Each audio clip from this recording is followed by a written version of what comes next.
I will begin softly, so your steps find the path before the forest closes in. Imagine a frost-clear morning on the borders of the spine, that unsettled range whose pines seem to whisper their own names. Smoke rises in thin, obedient threads from cottage chimneys. The fields are asleep, all earth and promise, and a boy with more wonder than sense walks them as if they were his birthright. You will meet him soon enough. For now, keep to my pace. I prefer the shade, the hush behind hedges, the lines in a stranger's face that betray whom they serve and whom they fear. If you listen as I do, the world tells on itself. Hooves on the road mean a tax rider. A half-second glance at a satchel lace means a message worth paying for.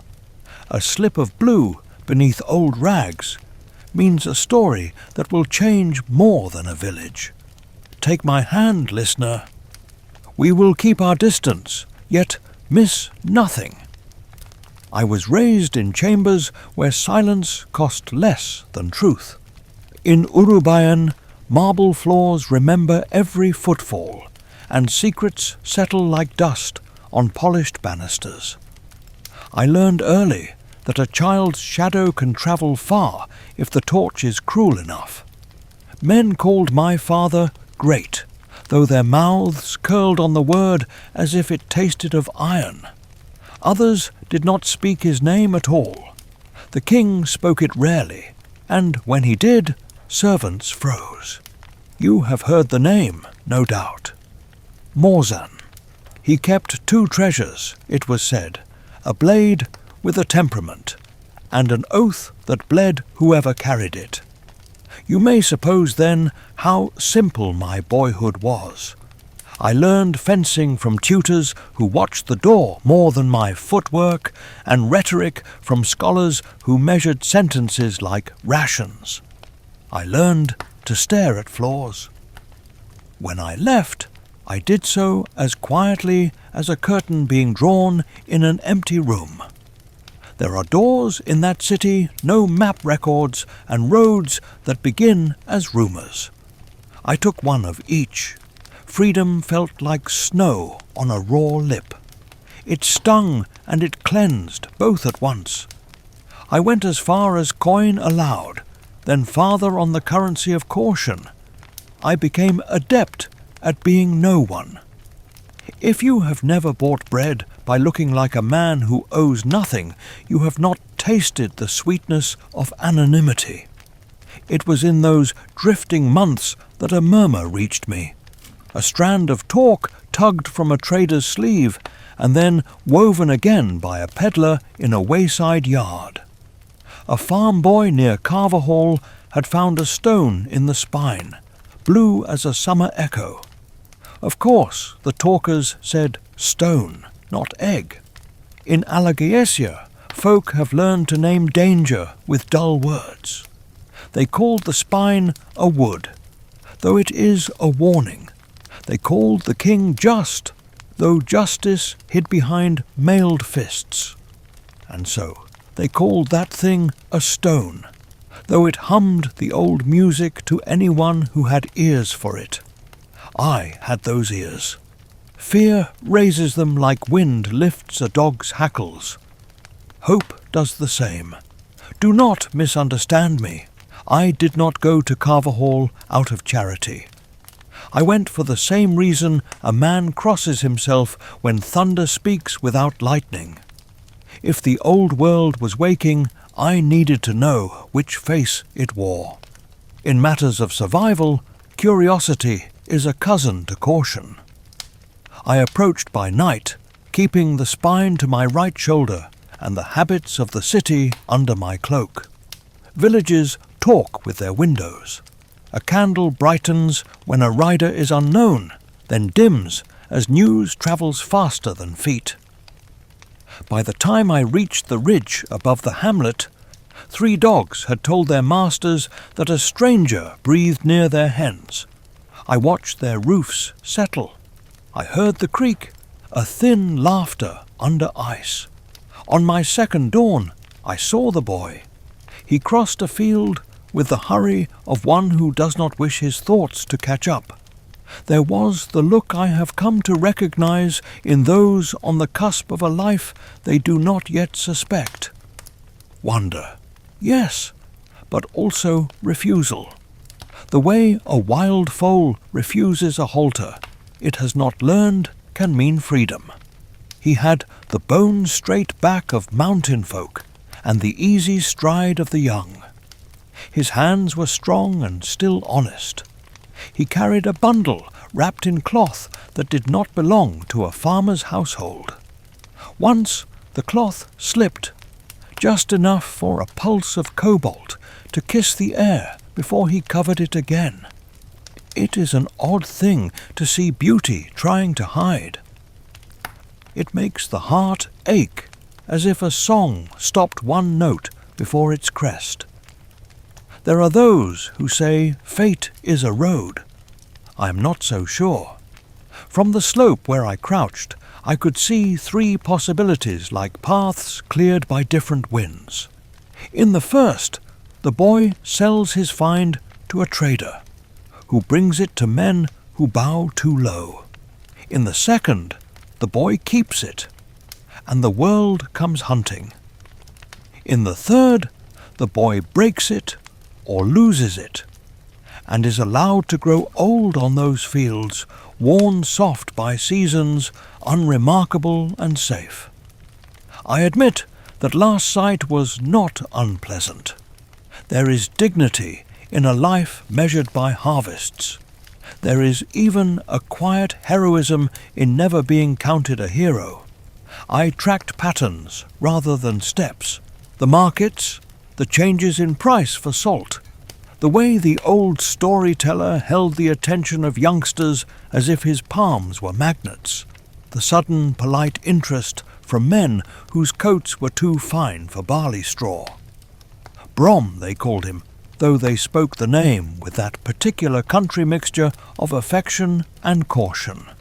A man like that does not linger where nothing is at stake.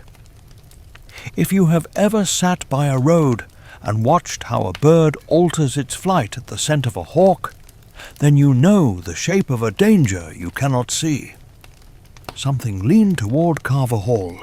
Even the sky seemed to pay attention. Let me interrupt myself with a small breath, and you with me. Perhaps you know market days, when the gossip is a quilt everyone lifts to see the stitching.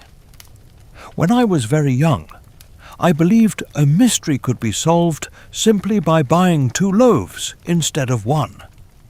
People talk to generous appetites. It is not always true, but it comforts the hungry and the wary alike.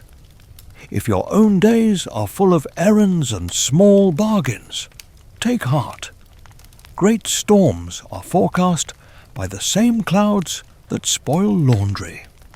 By the week's end, I had taken a room where the owner never asked names and learned who fixed harness and who fixed prices. I slept without dreams because I did not permit them.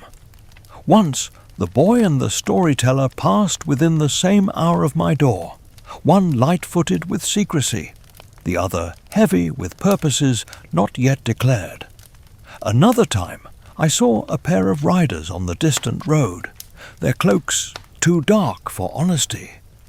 I watched them enter no house and question men who later did not speak at all for the rest of the day. Everyone knows the look of a traveller who buys information with silence. Even children go suddenly quiet as they pass.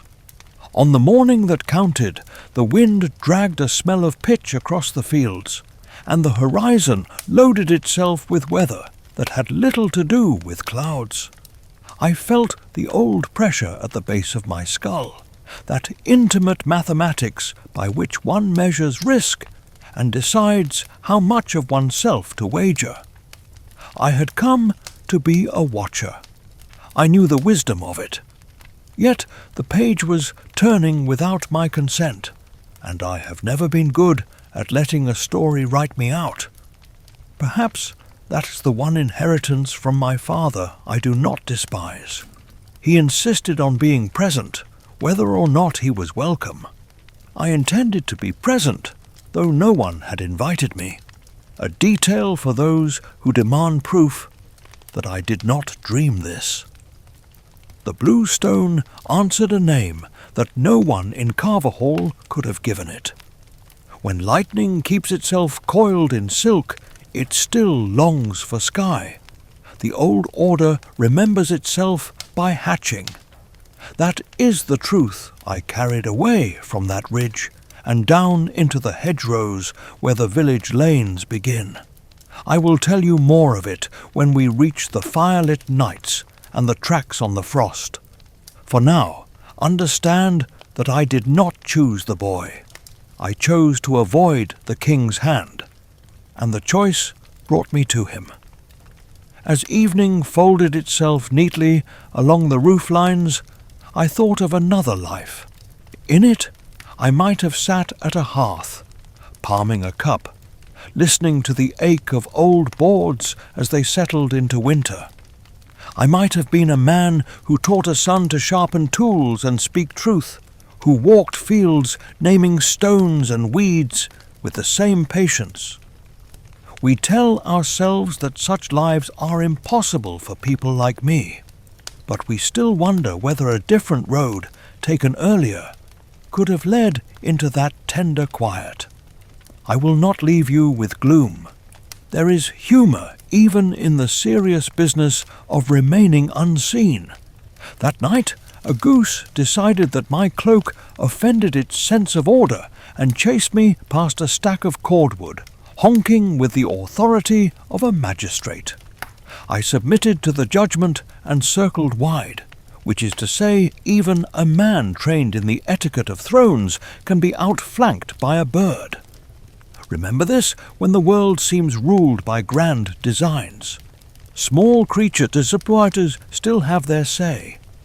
By the time the stars corrected their places and the village lamps whispered themselves out, my mind was a clean blade. The boy slept somewhere with the blue secret under his roof. The storyteller sharpened whatever truth he intended to spend. The riders on the road counted their questions, and I, apprenticed to caution, resolved to follow the current only to the bend, only to the next hedge, only to the edge of the next field.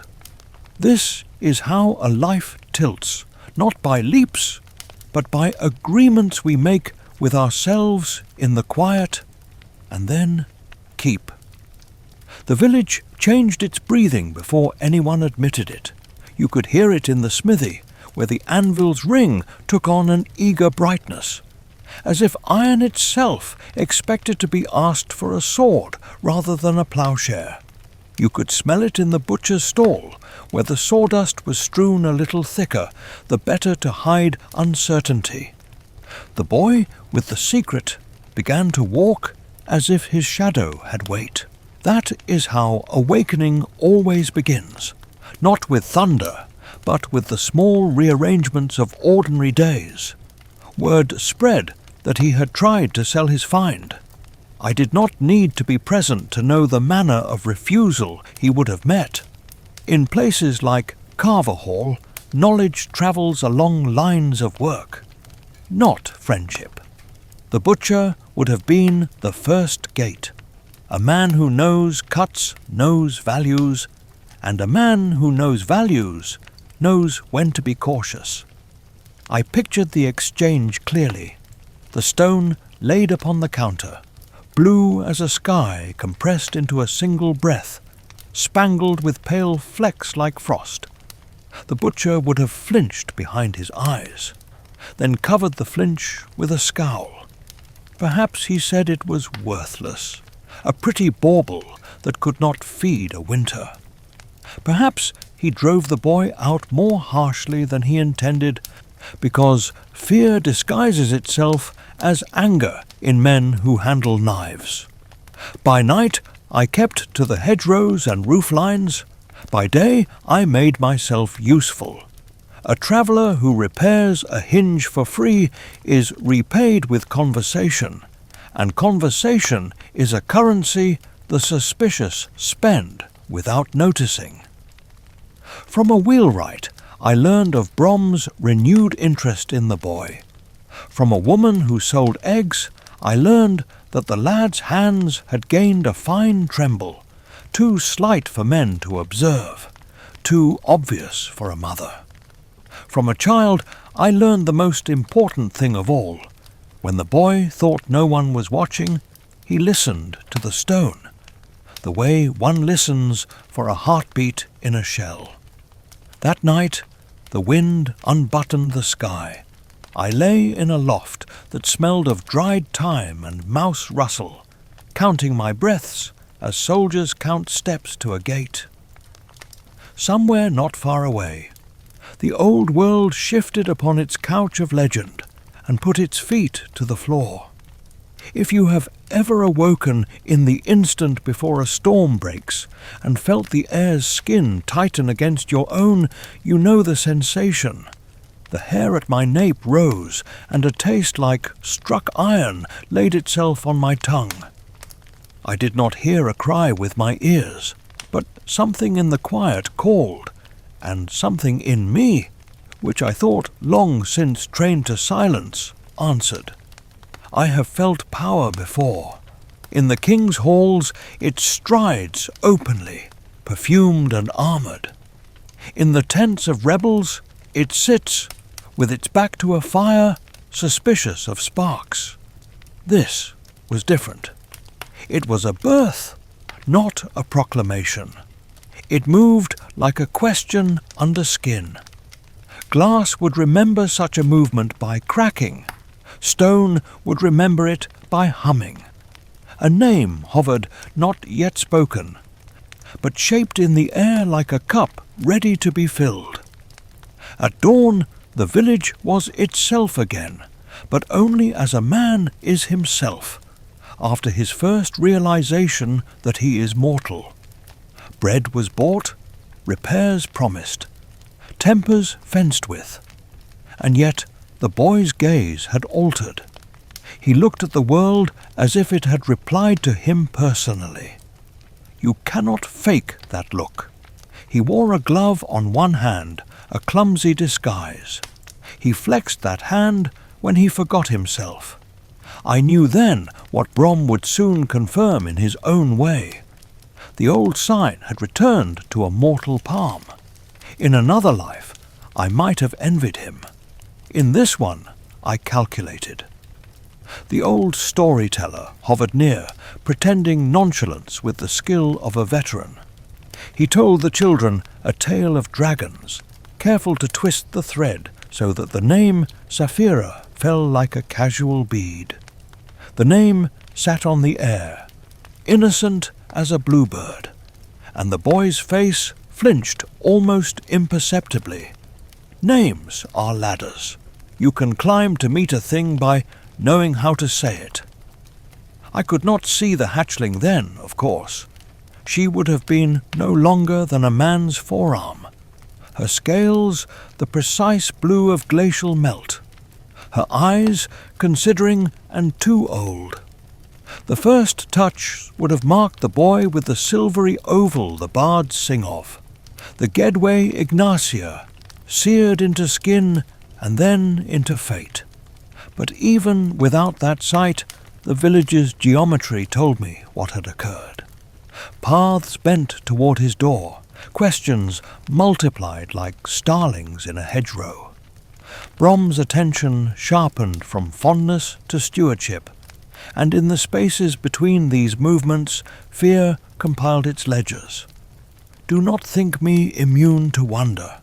Once, on a balcony in Urubayan, I watched snow fall across the city like forgiveness, and felt, for a breath, that all accounts might be settled by beauty alone. The memory embarrassed me for years. Now, watching the invisible orbit of a dragonling alter the mathematics of a hamlet, I understood that beauty does not settle accounts. it opens them. A new ledger had been begun here, and many Hansking, rebels, magicians, monsters would soon rush to write their entries. The boy, for his part, tried to keep the old pattern of his days. He failed. No one can hold water in a woven basket. He walked further into the spine, as if the trees could teach him how to speak a language that was already speaking in his mind. He returned with the hush of those who carry on their backs. A day that does not fit in a pocket. I saw him pause by the mill stream and close his eyes, the way a man does when a song finds him rather than the other way around. The young are not the only ones who carry music, but they carry it most helplessly. Let me loosen the air with a small confession. I once tried to teach myself to bake, to pass for a man whose mornings were made of ordinary warmth. The first loaf emerged from the coals with a crust like a knight's shield and a heart that still remembered grain. I fed it to a dog who, with the wisdom of his kind, pretended gratitude. This, too, is a lesson of awakenings. The world will humour your disguises until the moment it cannot. Brom finally drew near the boy in earnest. Their talk, when I stole its edges from the breeze, was all harmless surface, chores weather, the price of salt in term. Yet their silences were substantive, like the silence in a chapel where one word would be enough to change a life. I do not know whether the old man already meant to fashion the lad into something that could stand against a tyrant. I only know that he looked at the youth the way a veteran looks at a map that shows not only roads but the shadows beside them. I composed messages in my head, the sort that might have flown by raven if I were still the kind of man who sent ravens. None of them satisfied. To tell certain men what had begun here would be to bring the king's shadow at a gallop. To tell others would be to chain the boy to a cause before he understood which causes deserve chains and which deserve a free stride. In the end, I told no one. There are decisions that make a man lonelier than exile, and this was one. We must name fear if we are to walk past it. The name here was not dragon, it was king. The moment an egg hatched, all of Alagaesia hatched with it into a more dangerous season. The Razak would smell this shift before the elves admitted it in council or the dwarves in their halls. Even the Empire's tax collectors would feel the tremor in their ledgers. Power is a sensitive animal. It pricks its ears at the snap of an eggshell miles away. And yet, in the midst of calculation, I found myself watching the boy with an older, quieter hope. He did not strut. He did not preen. He fumbled. He stared at his palm when he thought himself alone. He smiled at nothing in a way that accused the air of having said something funny. He listened to the ground as if it were learning his steps. Humility is a kind of armor. Pride pulls arrows. Humility lets them look elsewhere. Do not worry that I have overlooked the practicalities. I stocked my pack with what a flight might require, counted the doors that opened outward and those that opened in. I rehearsed in my head the shortest paths to the tree line and the cover of the spine. I felt the pattern of the Empire's inquiry tightening and timed the beats between questions like a physician timing a pulse. And yet, at the final count, I permitted myself a treasonous luxury. I let the newness be new. I allowed the boy a few more days of walking in two worlds at once, the remembered one and the revealed. But we still wonder whether the world could have waited for him a little longer. could have let wonder strengthen its legs before asking it to run. You and I know it did not. In the calendar of power, there are no rest days penciled in for grace. I would have liked to be proved wrong. A small mercy closed the day. A child chased a runaway hat down the lane, shrieking laughter, and returned it to a woman who scolded with a mouth that could not hide its grin. The hat was ridiculous, the child triumphant, the woman defeated by joy. I watched and remembered that even in kingdoms ruled by fear, delight stages tiny rebellions and usually wins. By nightfall, the boy's window showed a glow that matched no candle I had seen, the light of a conversation without words, the light of a future trying out its first syllables. I slept with my boots on, my mind balanced between vigilance and the strange warmth that comes when a story begins to tell itself through you, whether you asked for it or not. Calamity has a way of announcing itself to the body before it persuades the mind. That evening the air tasted wrong, as if a damp cellar had been dragged through the sky. Dogs refused meat and watched the road with their ears instead of their eyes. A milk pail slipped from a girl's hand and rolled in a perfect, heedless circle until it found the only stone that could stop it. I have learned to obey such omens, not from superstition, but from arithmetic. When the little numbers fall out of place, the sum that follows is never kind. They came with the last blue of dusk still clinging to the hedges, cloaks that did not belong to any weather, voices like knives trying to imitate speech. The Razak do not stride so much as articulate, joint by joint, each step a correction against the human shape they pretend to wear. Even hidden above the lane, I smelled them before I saw them, a sourness that made the tongue remember it had work to do. Their mounts breathed like bellows, wrapped in leather. They did not ask for anyone by name. They asked for what had hatched. The first house to suffer was not the farm. It was a harmless cottage near the mill, tested the way a butcher tests a blade on rind before it meets flesh. The Razak knocked politely and split the door down the middle when no one answered. A woman and her father pretended to be hard of hearing and were spared, because terror makes people excellent actors, and because the creatures were in a hurry. You must understand this: they do not hunt as men hunt, with patience and relish. They hunt as a debt collector hunts, bound to a ledger. They are not alive in the way we are. They are a remainder that walks. I shadowed them, breath measured, movements assigned by need rather than bravery. When they turned toward the road that led to Garrow's farm, the village itself seemed to lean and listen.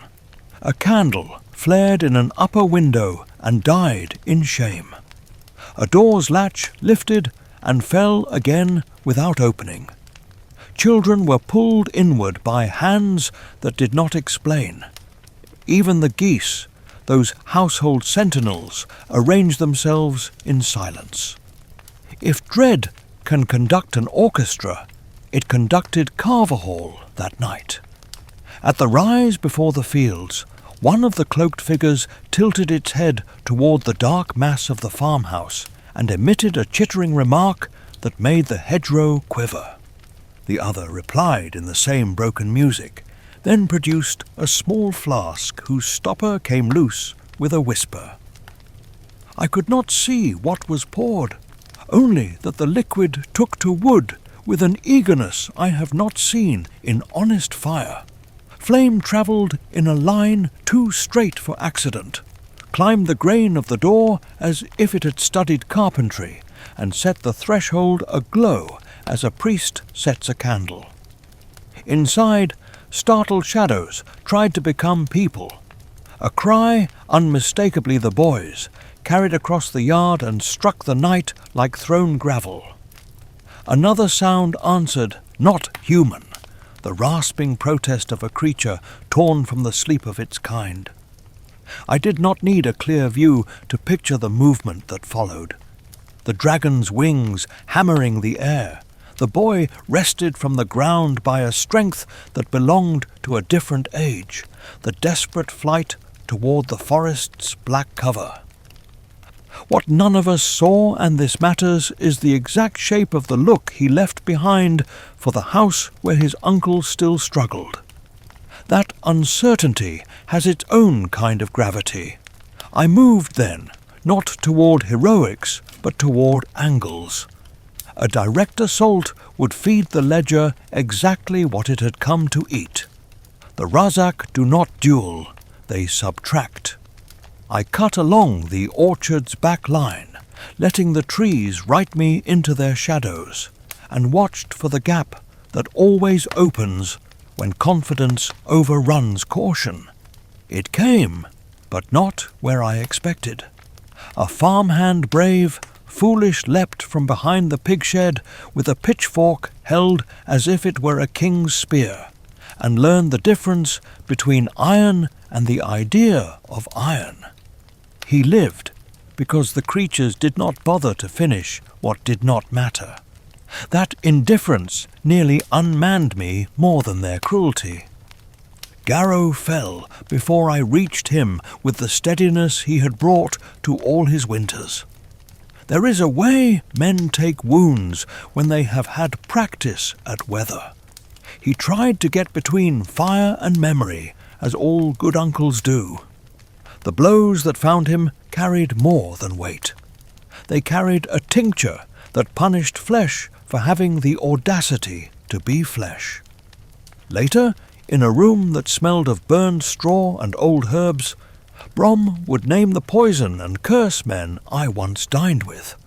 But in the yard, under stars that suddenly looked like careless holes poked through black cloth, there was only the stubborn human business of not dying. You may ask why I did not announce myself, why I did not shout the single word that might have made a legend out of an accident. Because I counted. Because I am the son of a man who taught me that certain appearances purchase not awe but destruction. Because the quickest way to mark the boy for a particular destiny would have been to let myself be seen at his side. And yet the arithmetic did not save me from the ache. I have a memory of my hands emptying themselves of their hesitation into the shape of action.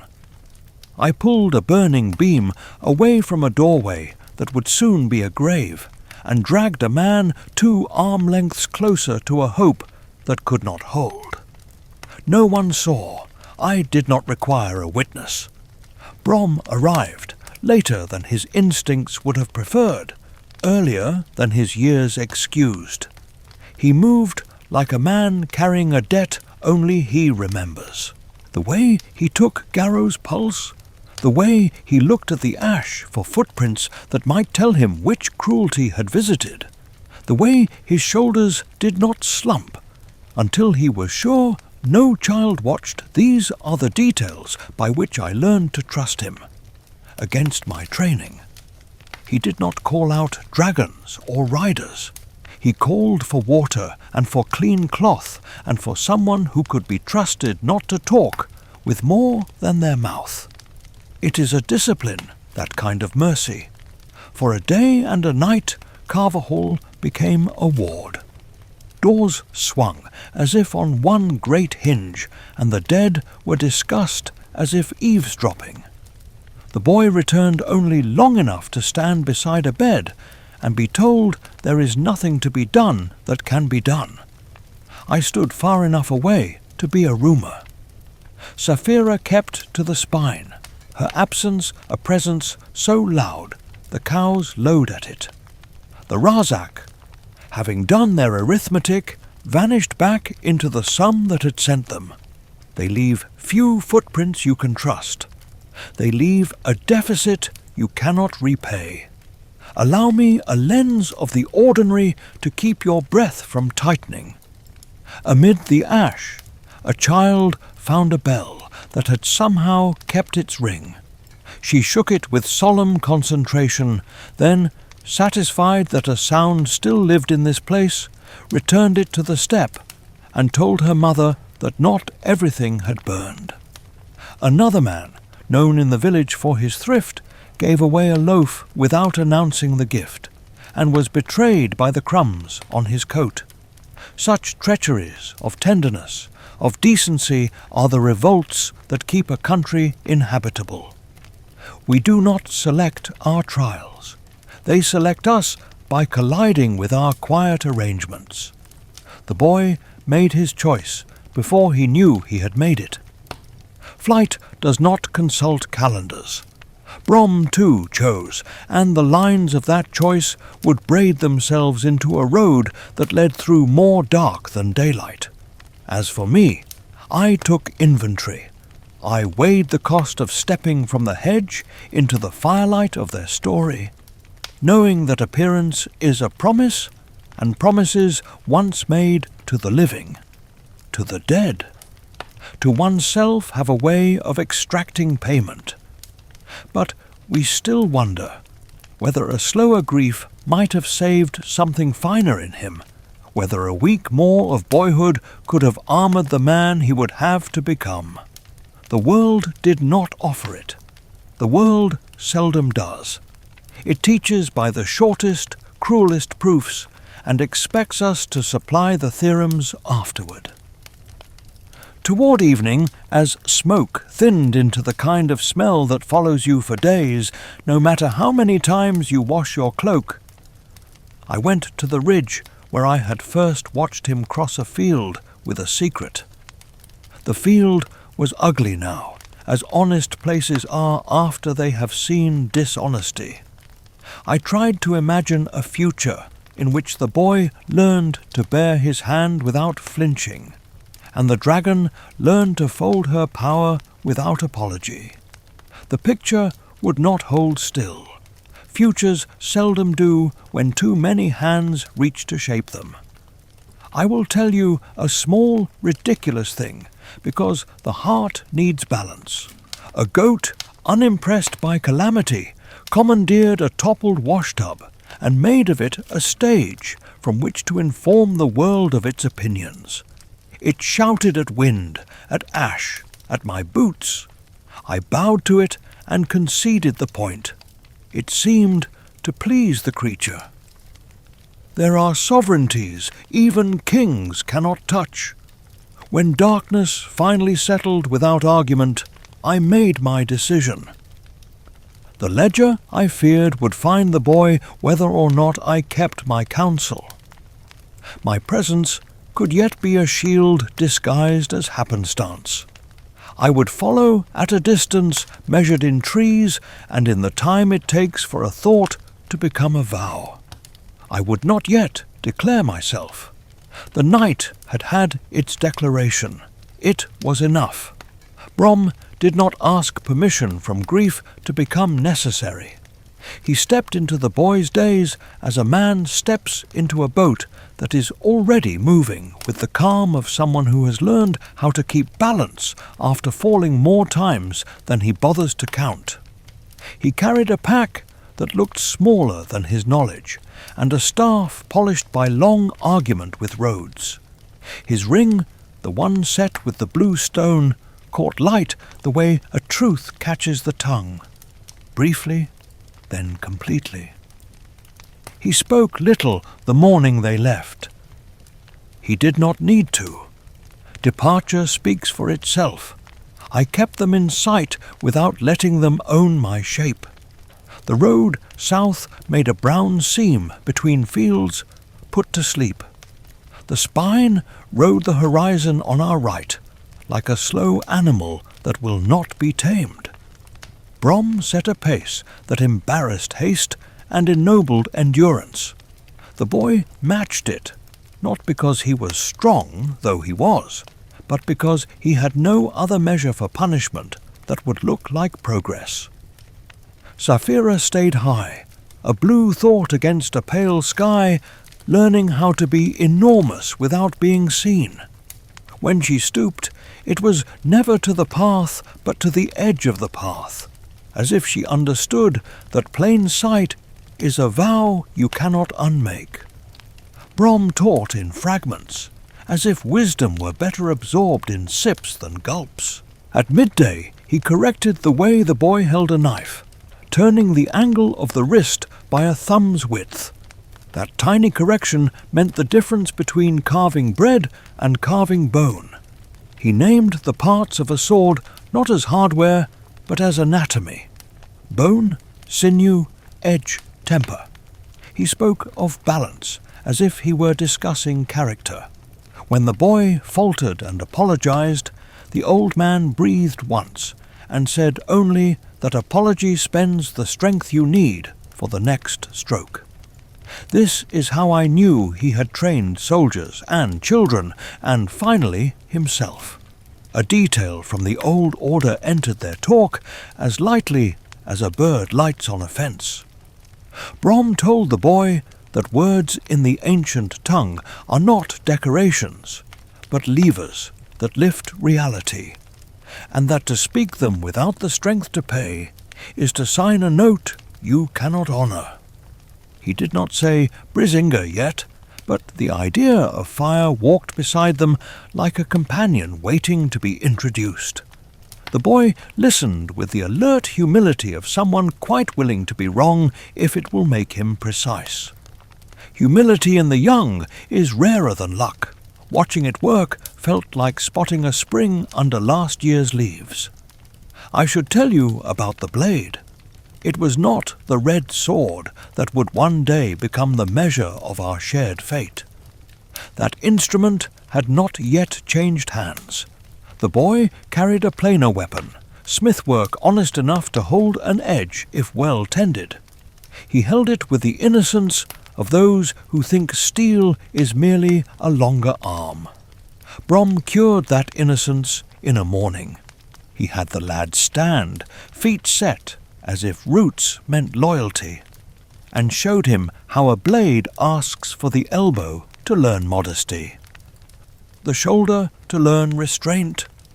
When the boy swung wide, the old man tapped his ribs with the staff, a kindly rebuke that bruised exactly as much as the lesson required. They did not know I circled the grove and mirrored each instruction in shadow, remembering drills taught by men who never wasted a motion unless it was on cruelty.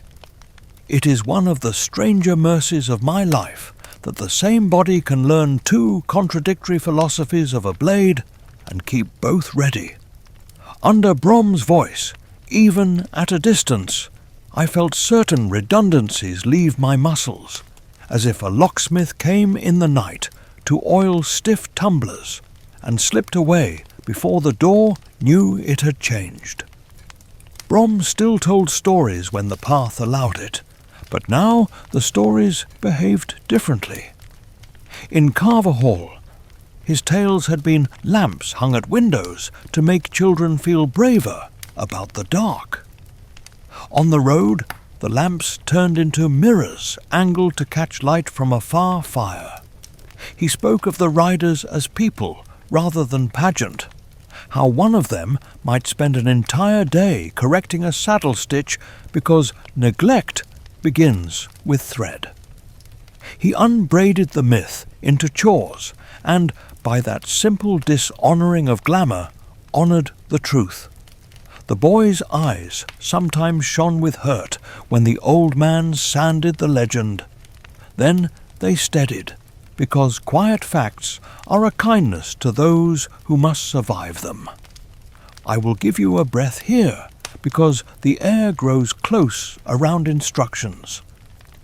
At a ford no wider than a room, Brom slipped on an honest stone and went into the water with the solemnity of a dignitary losing a hat.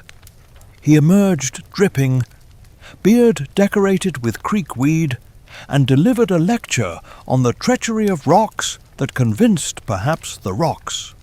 The boy tried not to laugh and failed nobly, and for a minute the road travelled lighter.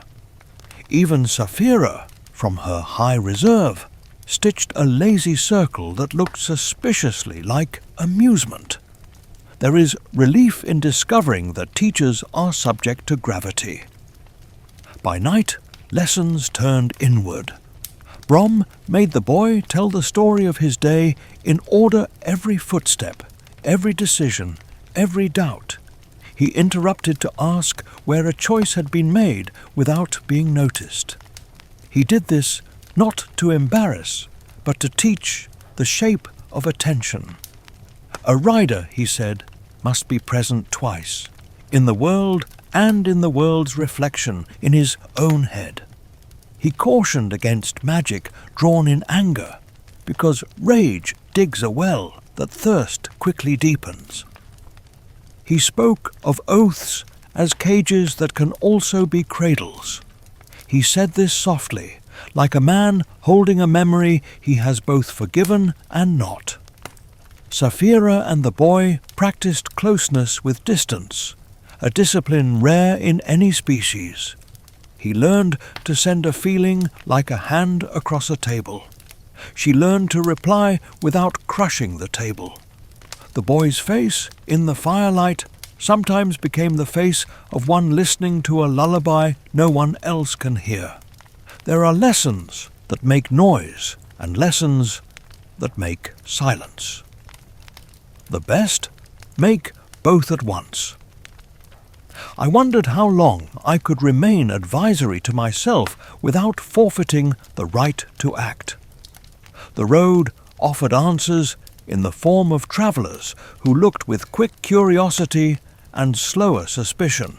In one market hamlet, a merchant with a mouth too practised at smiling tried to sell the boy a talisman against misfortune, a twisted length of copper pretending to be protection. Brom let the pitch run its noisy course, then asked the price in the ancient tongue. The merchant paled at a language he could not counterfeit, and, discovering that some games are not for him, excused himself to take inventory of his morals elsewhere. The boy grinned. Brom did not. Do not think the old man was all gravity. He had a fondness for a thin, astringent tea that tasted to me like humility boiled and poured. He brewed it bitter, then, without changing his expression, handed the boy honey. The lesson sat under the gesture unannounced. Endure what cannot be sweetened. Sweeten what you can. Another evening he produced a length of dried apple from a pocket that should not have had room for it, and presented it with the ceremonial air of a courtier offering a jewel. The boy bowed grandly and ate as if tasting the orchard that had made him. A tighter truth threaded each day. The Empire's questions were catching up. At an inn whose rafters kept the jokes of 3 generations, a rider in good leather asked the host whether 2 travellers had passed, one young, one seasoned, both in the mood to mind their own business. The host lied with the elegance of a man who takes pride in his craft. Later, Brom left a coin under the table, not as payment for silence, but as respect for skill. I marked the rider's gait and memorized his horse's sour temper. The calculus of pursuit is best done with details that do not tire. On a clear afternoon south of the last hedged fields, Brom drew a circle in dust with the butt of his staff and told the boy to step inside. He called the ring a promise. Within it, the youth must move neither too quickly for thought nor too slowly for danger. He must learn the difference between retreat and reset, between advance and invitation. The old man stepped in after him, and their blades began to talk in a language that law courts do not recognize, but widows do. I watched until my own muscles answered reflexively. To parries I received only in sight. When they ended, Brom praised one small choice, not the whole pattern. A hand that knows the value of particulars is a hand that can be trusted. But we still wonder whether instruction can outrun inheritance, whether the quiet disciplines of a good teacher can undo the loud biography of a harsh world. The boy's temper burned clean for now. His hope still held its own reins. And yet I could feel the tug of a story that would demand both be tried in courts that know nothing of mercy. I closed the day with ordinary tasks. I mended a strap, counted the arrows left in a quiver that was not mine to count, and combed burrs from a horse that had acquired them honestly. A woman at a cottage door insisted I take a roll because I looked like someone who would refuse it. I took it to honour her accuracy. The moon rose observant and unhelpful. Far to the east, the pressure of the king's attention shifted almost imperceptibly, as if a chess player adjusted a piece because he liked the feel of it beneath his finger. When the fire sank to its patient heart, the boy took first watch, and Brom feigned sleep, like a man old enough to know that feigning is sometimes kinder than insisting. I watched all three of them, man, youth, dragon, and thought how roads choose us. Teachers arrive, disguised as troubles, or as strangers with dry humour, and blades become mirrors if held properly. I kept my distance, because distance still felt like the only gift I could give that would not cost them more than it saved. Dawn would prove me wrong or right, and then ask for a tax of both. The road leaned west until the air changed its grammar. Fields gave way to flats where wind rehearsed the same sentence all day, and the sky learned to behave like distance rather than roof. The first taste of term arrived before its walls did, a granulated tang that sat on the tongue and made even plain water taste like memory. Salt is a ledger, the sea its accountant. Men who think themselves bold are turned humble by both. Brom steered the boy along the safer lanes with the ease of one who knows that towns remember him, and that memory is not always a blessing. From a rise I saw Term proper. Grey walls, square-shouldered against storms and emperors alike, a harbour cinched with piers, like fingers gripping a bowl, gulls stitching white threads through the air. A lighthouse lifted its patient eye and swept the horizon with a gaze that forgave and warned in equal measure. Ships entered and left, as if the city breathed them, ribs expanding, ribs contracting. I stayed well clear of the gates. Cities are talented at recognizing the wrong men. I prefer to introduce myself to stones, not guards.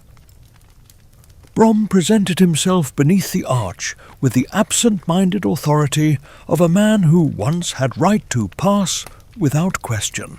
The boy followed, trying to look unimpressed and failing, which is the right way to enter your first city. Saphira kept to a bank of clouds that pretended not to notice her. If you have never seen a dragon take pains to be ordinary, believe me, it is an education in dignity. Their path took them to a quarter where shutters close slowly, which is to say, where money is not ashamed to count itself in daylight. There they found a door whose knocker had been polished by conversations that changed lives. I did not need to be inside to know the name carved discreetly on the ledger that hung invisibly behind it. Jode. Merchant by profession, memory by vocation, loyal by a calculus he performs with his wife's clear eyes upon him. Brom's knock contained both apology and expectation. The door answered as old friendships do, with a hesitation that forgives itself as it swings wide. I rented a room above a cooper's shed where the smell of staves and tar could disguise a conscience. From there I watched the city read and write itself. Salt dealers spoke in the clipped brevity of men whose wares do not spoil, but whose fortunes do. Chandlers had the long patience of people who know flame, remembers who made it. Fishwives wielded laughter like cudgels, and mercy like a net. Term is a map of need. If you trace it long enough, every line leads to harbour. In Jode's house, Brom unrolled a smaller, older map, the one that links a vanished order to the present's fragile arithmetic.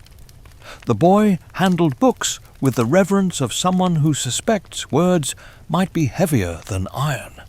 Jode supplied names and roots spoken softly, conscious of walls that have learned to listen. The talk circled a single missing thing whose absence had caused storms, a shipment that had never arrived, a loss that did not compute unless you accounted for enemies who could turn roads into traps.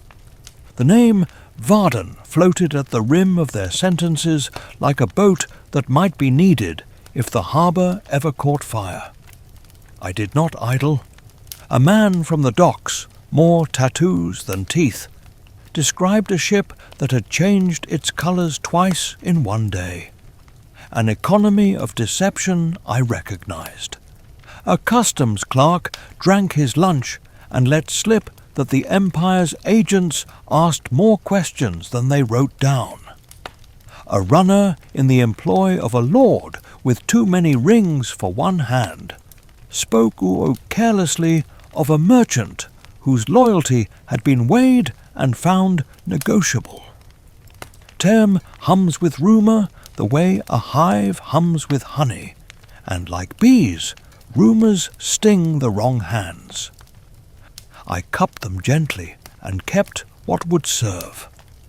The boy met someone who did not belong to any tally I keep. News of it came to me not from Brom or Jode, but from a street that cannot keep secrets. An herbalist with a laugh like a bell that calls no one to prayer.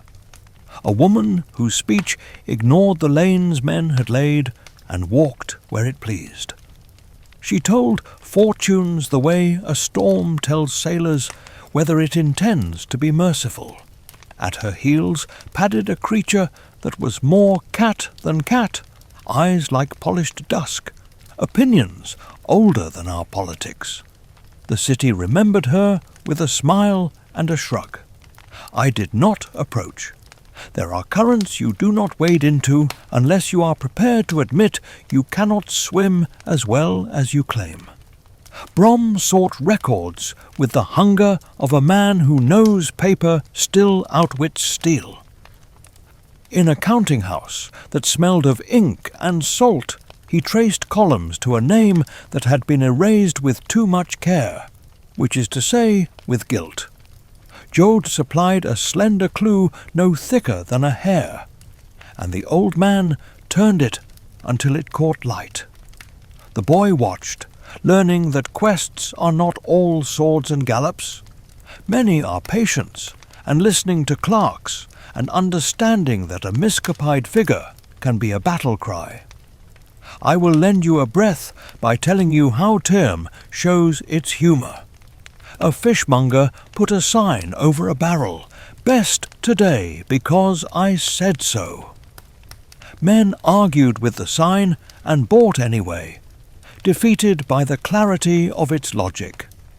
A boy performed feats of balance with a broom, fell, bowed, and collected coins for his honesty. A crippled gull became the pet of a loading crew. wheeling lopsided over their jokes like a patron saint of perseverance. Even empires must make room for silliness, or they rot from efficiency. At dusk, Jode and Brom walked the sea-wall.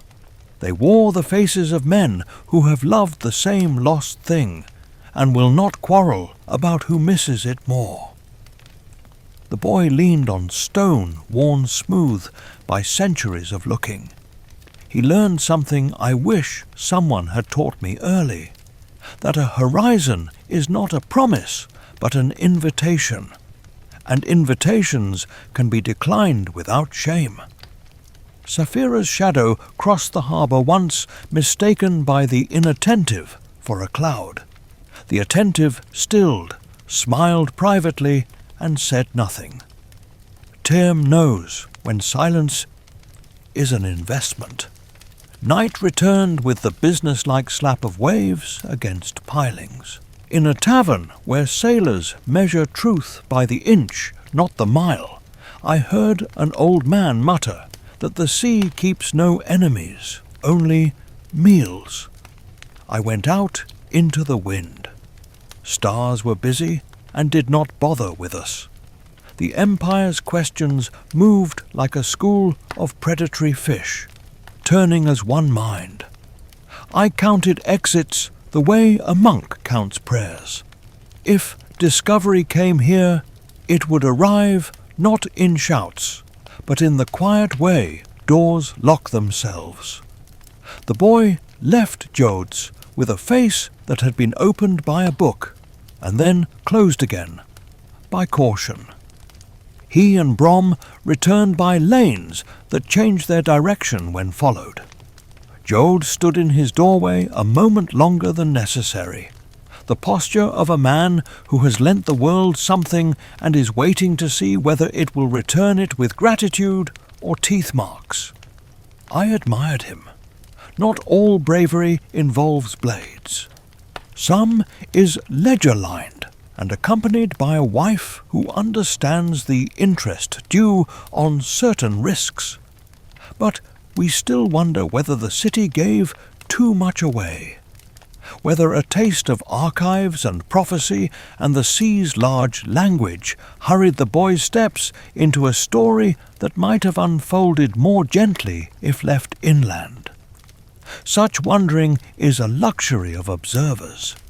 Those inside the tale must choose the next street and make of it a road. To lighten your brow, I report this. A dog learned to sleep through gulls and woke only for the sound of a cork easing from a bottle. A brewer's daughter painted faces on the barrels and scolded them for sulking in the shade. A sailor, fresh from failure, taught a child to tie a knot that can be trusted and sent him home with a piece of rope as if it were a medal. When our travellers finally quit Term, the city saw them go with the careful disinterest that protects friends. Brom's shoulders carried a little more certainty and a little more sorrow. The boy held his hand as if it had been consulted by destiny and had not yet decided whether to agree. Saphira greeted the open land with a tilt of wing that said, "Relief." I moved, as ever, where their periphery allowed. Behind us, waves erased our footprints on the breakwater with the impartiality of time. Ahead, the road bent toward information that would be counted in scars. Some trails are made of what is missing. The road south of Term taught us that lesson one wind-bent mile at a time. After the city's salt-voiced bustle, the land thinned into scrub and flats where sound travelled farther than prudence. Brom shortened his stories and lengthened his silences.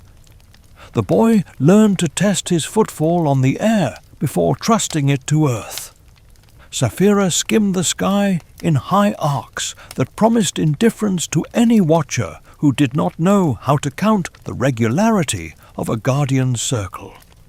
I drifted at the margin as habit and history have made my portion, reading what the world withheld as carefully as what it offered. We followed a suspicion writ in ink and salt. Shipments of a certain oil, uncommon and costly, had been traced through ledgers to a port that fed the empire, and to a city that fed fear. Scyther oil, the kind that resists rot and rumour alike, the kind clerks whisper about as if the syllables stain. Jode had found the gap where a line should be and declared the absence eloquent. Brom, hearing that eloquence, gave it destination. Drus Leona, and beyond it, a black tooth of rock, the faithful called sacred, and the practical called hard to besiege. Helgrind. The boy folded those names into his memory like flints wrapped in cloth. The Razak do not leave tracks the way men do. They edit the landscape, and the edits are what you learn to read. Dogs that won't bark at a crossroads they have just crossed. A tinker who breaks camp at dusk instead of dawn, though he claims a fondness for mornings. A stand of reeds bent against the prevailing wind, as if something moved through them with its own weather. More telling than any of these are the smells that are not there. No horse tang, no leather warmed by sun, only a chemical hush that makes the nose second-guess its work. Trust what your senses refuse, Brom told the boy, and the lad repeated it as one repeats a spell one does not yet believe but fears to neglect. Days took on a shape that held. Walk, watch, drink when the water talked back kindly, eat when your hands remembered how to be ordinary. Brom drilled the boy in small disciplines that spend like coins and accumulate like wealth.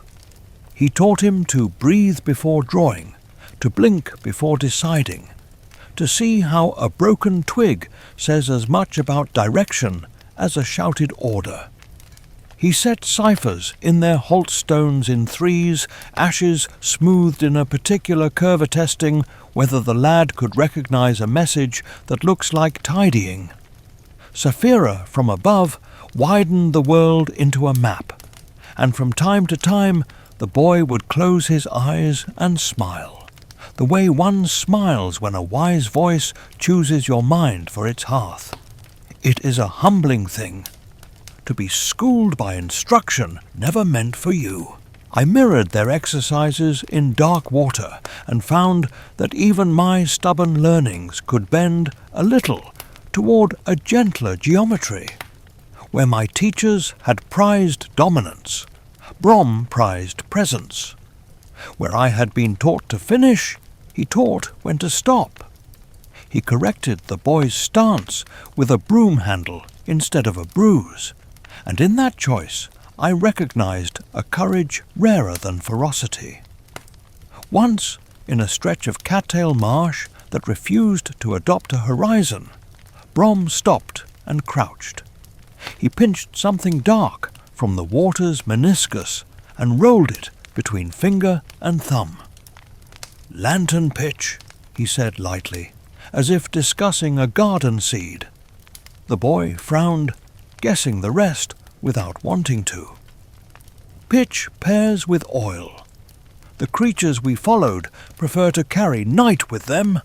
The old man flicked the stain away and stood. "Smell?" he asked. The lad inhaled, shook his head, then tilted it, uncertain. "Exactly," Brom said, and went on. "There are lessons a nod cannot honour properly." The silence that followed did. You will forgive me if I lighten the pack here. A horsefly found us faithful and followed for a league with the loyalty of a friend and the tact of an enemy. Saphira made one lazy snap in passing and removed it from philosophy. Later, a farmer offered us turnips with the ceremony of a knight presenting a sword. He described them as nearly indifferent, which proved true, and therefore a balm. The boy tried to be grateful with his face, and succeeded with his second bite. Gratitude, like balance, improves with practice. Nights knitted our 3 solitudes into something resembling a plan. Brom drew crude maps with a coal nub, correcting himself without embarrassment. The boy tested a few words of the ancient tongue under his breath, as if speaking to the coals rather than the air. Syllables that want paying. Sapphira settled just beyond the ring of human comfort, an enormous hush with a heartbeat. I kept my watch in the intervals, marking the thin sound a distant cart makes when its left wheel has a shorter patience than its right. In those hours, the arithmetic of risk visits with the persistence of an old creditor. If the Razak sensed pursuit, would they tighten their circle around the boy's village again, drawing him backward by cruelty? If the Empire learned a dragon flew, would subtlety give way to spectacle, and the king's banners lengthen the horizon with their shadow? If I left my hedge and stepped into their firelight, would the sum improve? There are problems the mind solves with proofs, and others it solves, if at all, with posture. I stood straighter. It felt like honesty. Signs thickened as we angled inland.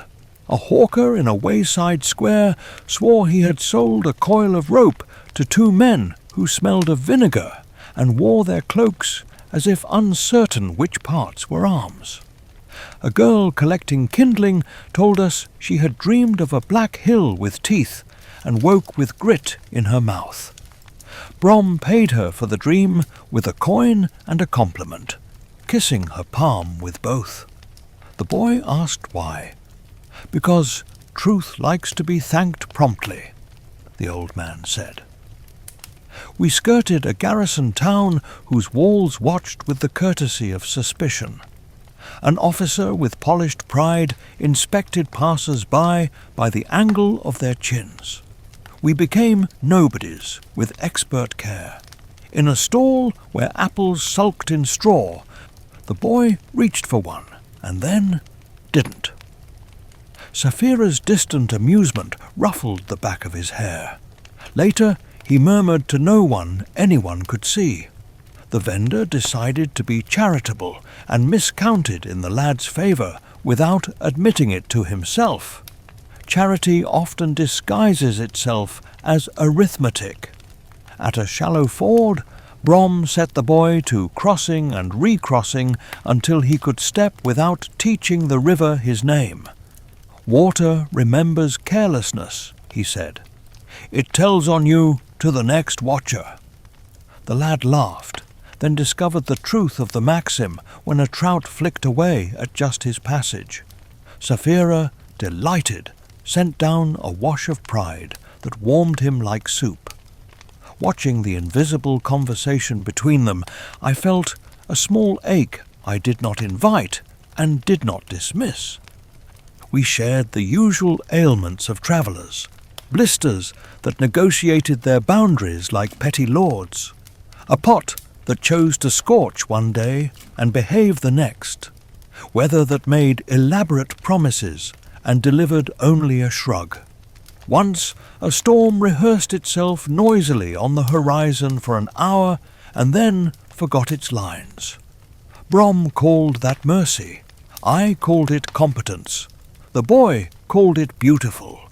He was right, of course. Evidence turned at last from rumour into direction. In a dry wash, hoof impressions doubled back on themselves with the irritation of creatures who dislike being checked. Gantry twine, snagged on thorn, told of a load carried high and secured carelessly. Most telling, a minuscule smear on a flat stone that had never known livestock, a gloss that fought the sun for ownership. Sather. Brom did not touch it. He bowed as one bows to a fact that will have its way whether or not you acknowledge it. Drasleona, he said, and the name behaved like a compass. But we still wonder whether the very clarity of that answer hurried us toward a difficulty we might have flanked if the world allowed more time for flanking. Clarity is a comfort and a trap both. It steadies the foot and tempts the sprint. I have lost as much to certainty as to confusion. To keep the road human, here is a small contrivance of joy. We met a peddler whose entire stock fit in 2 boxes, and whose entire sales pitch fit in 7 words. You look like someone who needs buttons. He was right. Brom bought 3, announced he had overpaid, and looked satisfied.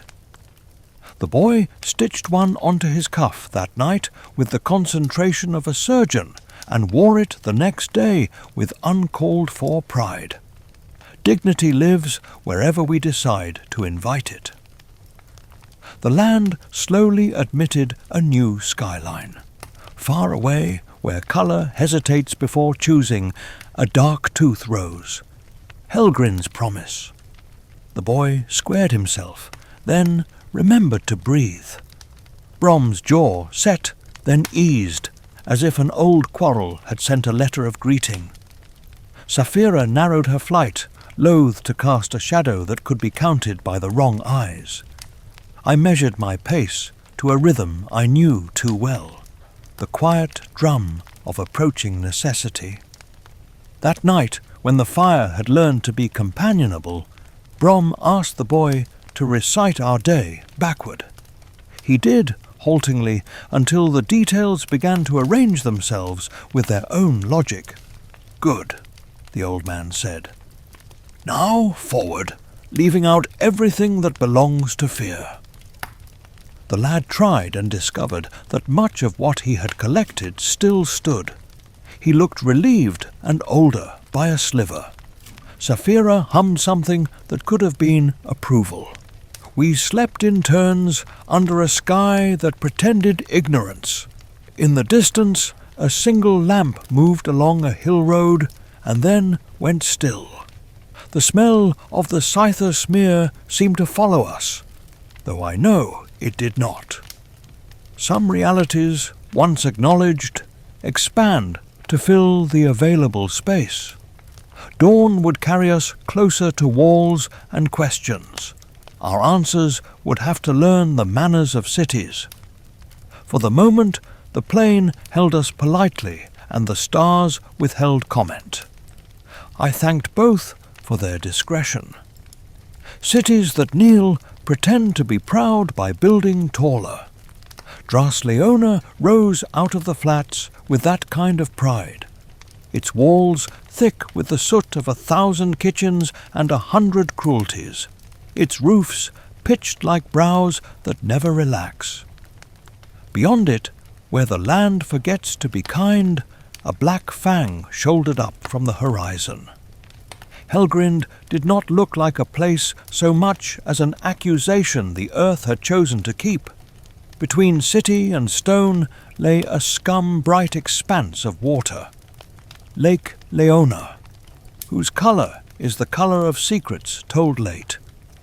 The wind carried a tang of tanners and the sweeter lie of bakeries. Every city tries to bribe the nose into forgiveness.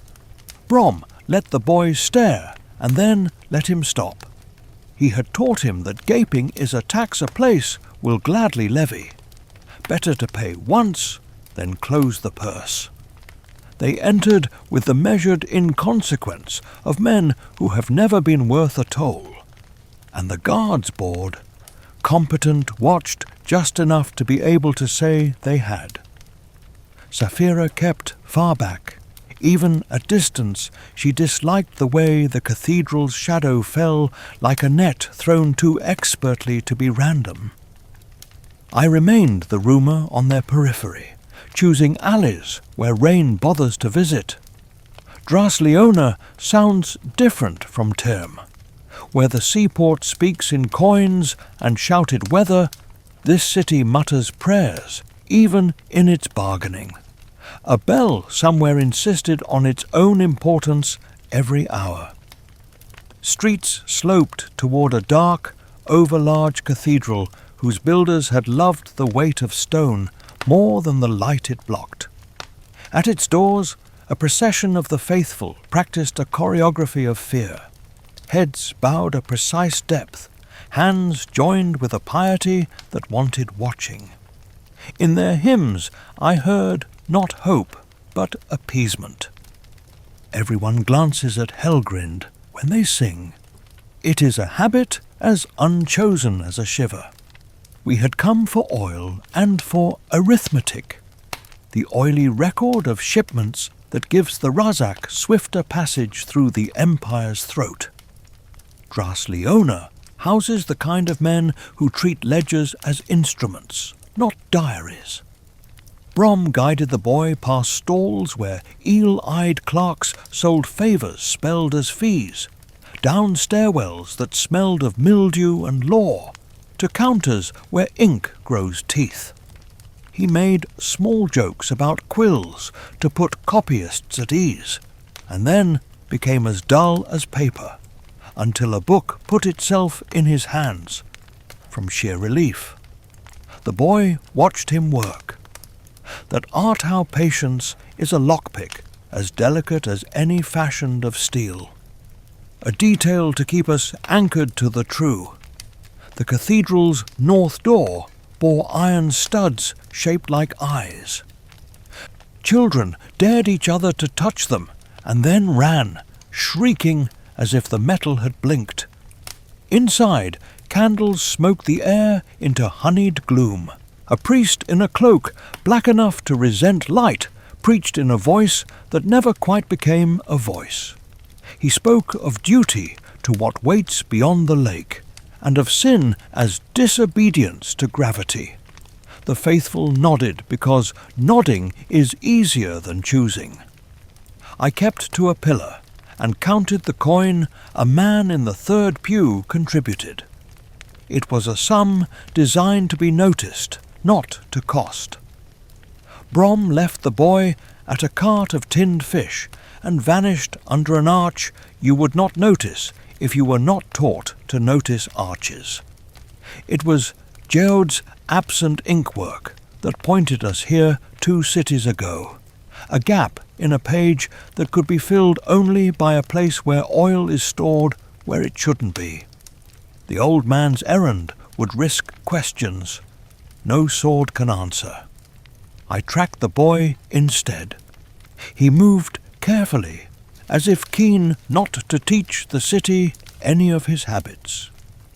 That is the right instinct in a place that takes pride in remembering what it can sell. I considered declaring myself. There is a point on any road where discretion looks too much like cowardice in a mirror. I know the face in that mirror too well to trust it. Step out now, I told myself, and you relieve Brom of a watch he cannot keep alone. Step out now, and you tether the boy to a name that will draw knives disguised as favours. The ledger of my life balanced both sides with cruel efficiency. I stayed to the alleys.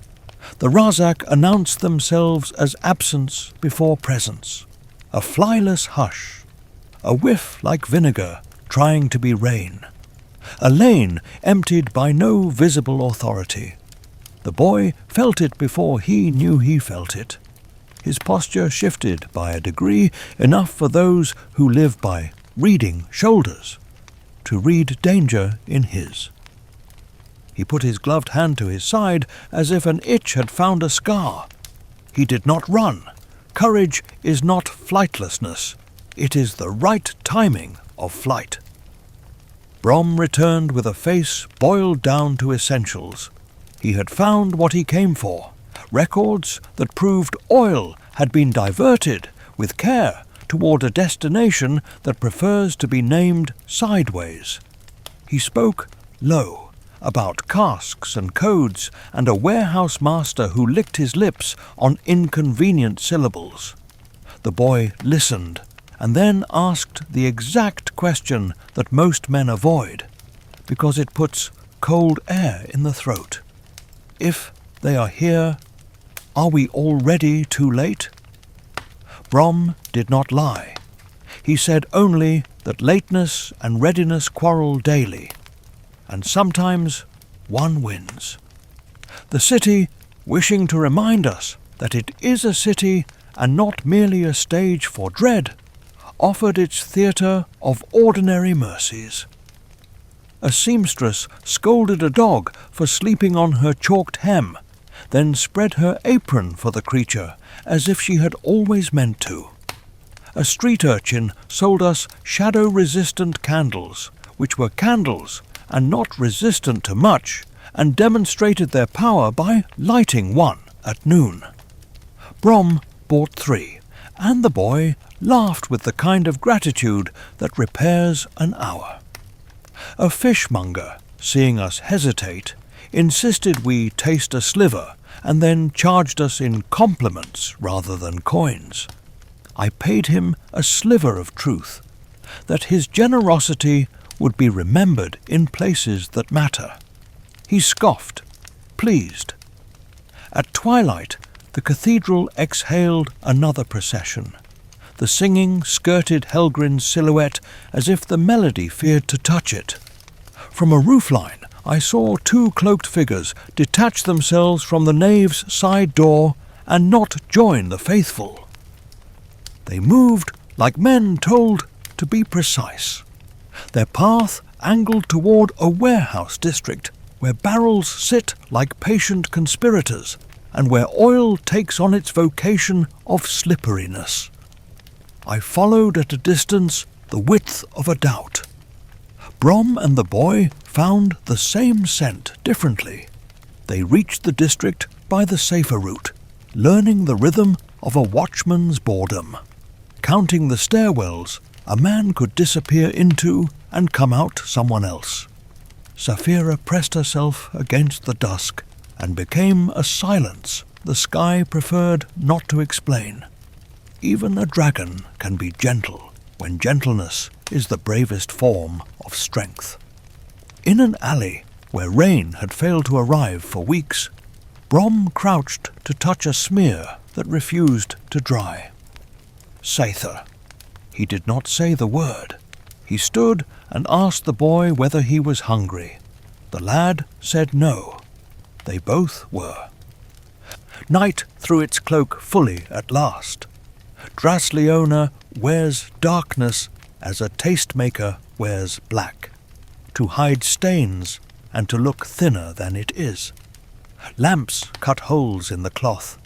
Down one such hole the Razak passed without touching light, as if the lamp and they belonged to different agreements. I tasted the old bitterness in my mouth, the one brewed from helplessness and training. Step in, I told myself. There are nights when a life makes sense, only if you stop stealing permission from consequences. I stepped closer, not out. What followed was not yet an ambush, not yet a chase, but the careful drawing of a bowstring by an unseen archer. The boy and Brom read the tension as students of a language finally recognizing a verb. The creatures paused at a door whose lock was new on a frame that wasn't. The boy's breath stopped where it should, in his feet. Brom's hand settled not on the boy's arm, which would have been comfort, but on his own staff, which would be argument. Sapphira's thought brushed the lad like a mother checking a child's fever. I felt the old tremor in my ribs and measured it, the way one measures the distance between prudence and needed error. But we still wonder whether entering that city at all paid the creature's tithe in advance, whether the very act of walking under its cathedral had already agreed to a price we would be made to honor outside its walls.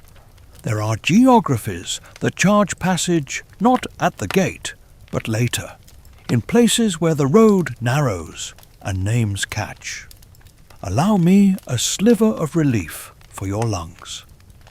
A cat, fat on theology and fish, chose my shoulder as a sermon perch and claimed me for a pew. I endured the benediction paid in scratches and was dismissed with a tail flick that suggested reform. Even in cities arranged by fear, the ridiculous keeps its appointments. We left Drasleona like men withdrawing a hand from a flame that did not need to touch to burn. Brom's pack rode heavier with facts, the boy's palm with its secret brightness, my mind with a decision I had still not made.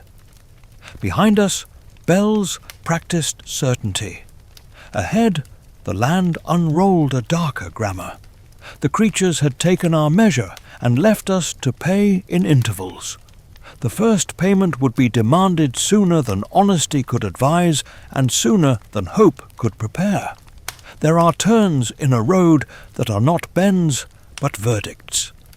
We approached Gilead under a sky the colour of unasked questions, and the land offered no hedge behind which a man could change his mind.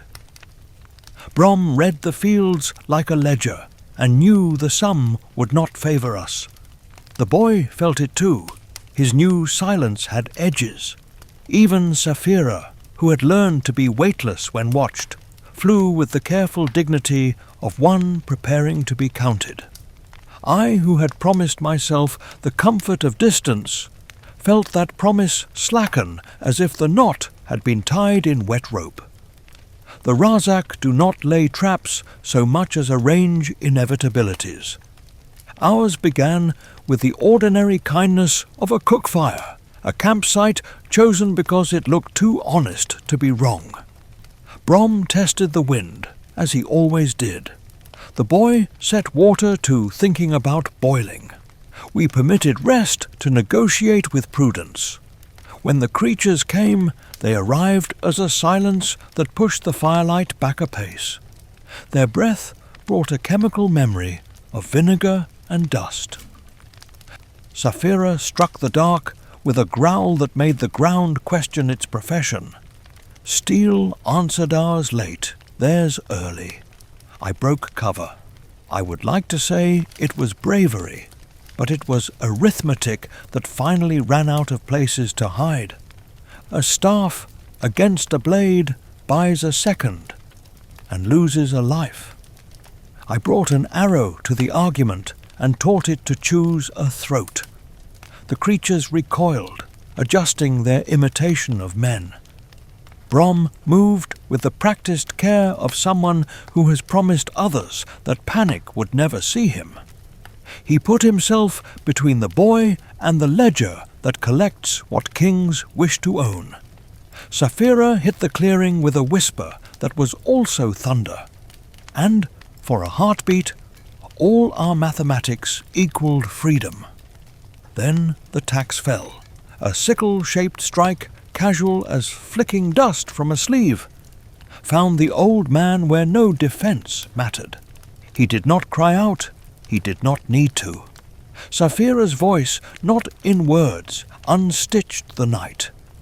The boy went very still. I have learned that stillness is how some men refuse to drown when the tide pulls everything else away.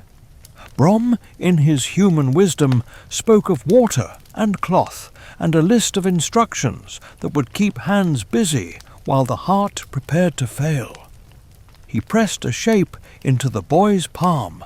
Knowledge rolled thin as a coin and turned his eyes once toward the sky. When his breath left, it did not argue. The fire sank, as if flames understood grief's grammar. We did what mourners learn to do. We arranged the world into a frame that could hold goodbye. Sapphira set the earth to glass, a blue blessing no court could counterfeit. The boy stood in the glow and became, in an instant. A different age. I kept watch while the dark tried to bargain. The Razak, denied a ledger entry, withdrew to the page where threats accrue interest. At dawn, the clearing looked like a room after a guest, everything in its place and nothing the same. We left the old man to the honour he had earned, and the road took our weight with its usual indifference. Grief makes people visible to those who count visibility for a living. Gilead noticed us the way a hawk notices a field mouse deciding between two grasses. The walls presented courtesy. The gate asked nothing it did not already know. Inside, markets went on speaking in prices, as if tears were a private dialect. I kept to eaves and lintels, unwilling yet to teach the boy my name. He moved like a man, walking with a cup filled to the rim. Sapphira could not follow. The city's geometry denied her everything but the sky, and the sky was too visible to be kind. What happened next was the Empire's signature, simple, practiced, and quick. A drink pressed upon a stranger who looked tired. A hand offered directions none of us needed. The boy's head lowered, then tilted, then fell into the soft obedience that powders and oaths produce. I saw the instant too late, and watched a story change rooms. Gilead swallowed him as if it had been practicing. Sapphira's keening returned, this time stripped of ceremony and full of the plain, furious refusal that mothers carry. The guards pretended not to hear. Pretending is a political art in such cities. The prison kept its door in shadow, as if the street had agreed to be complicit. I learned the watch's rhythm, the angle of the keys at a jailer's belt, the place where stone remembers rain and therefore gives a better grip. I am not proud of what I know about locks. I am only grateful. Inside, the corridors smelled of stale metal and encouragement withheld. The boy lay in a cell that had done this before. Chains spoke their miserly language to his wrists. His breath was steady. The drug gave him that at least. Across the corridor, behind a different arithmetic, another presence altered the air itself older than the city, steadier than fear. I could not see her face yet, but I felt the education of her silence. The name would come later, like a lamp lifted. Arya. There was one more figure, and the hallway knew his title before his foot fell.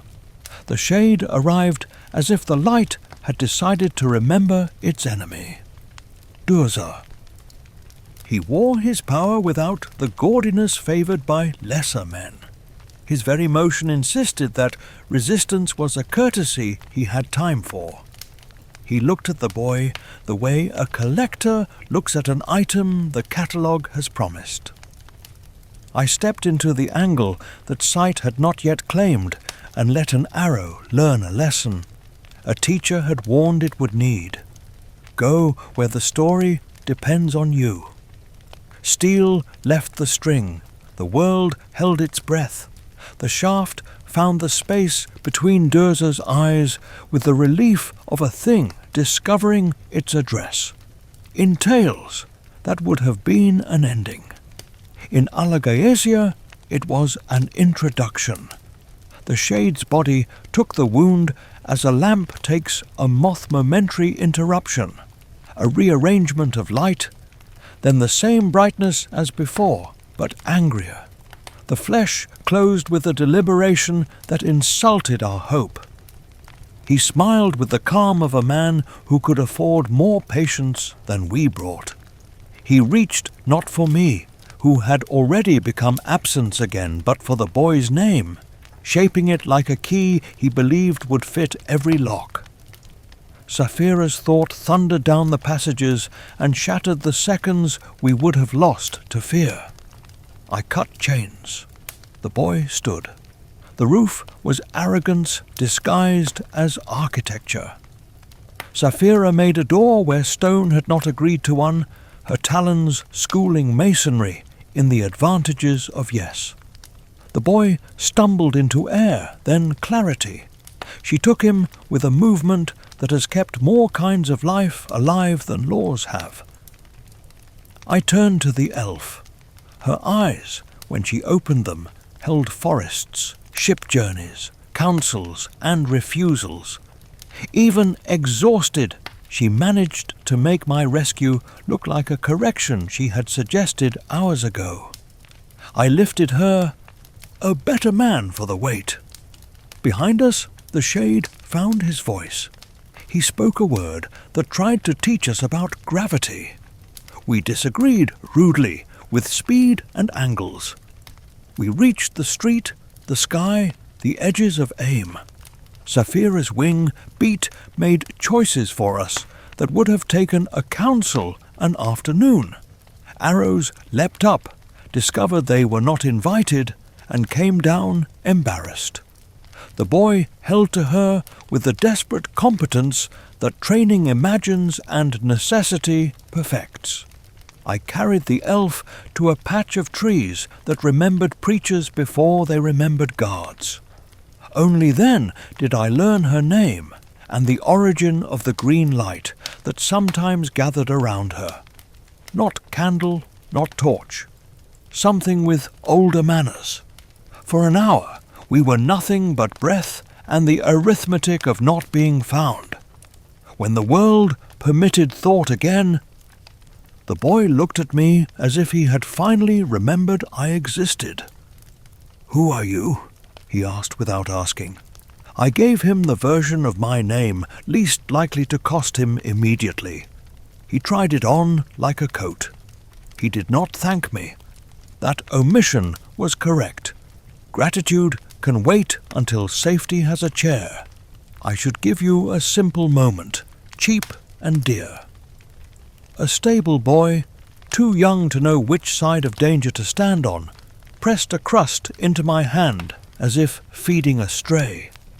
"You look like you forget," he said, and then ran, proud of having assisted someone he decided was a legend.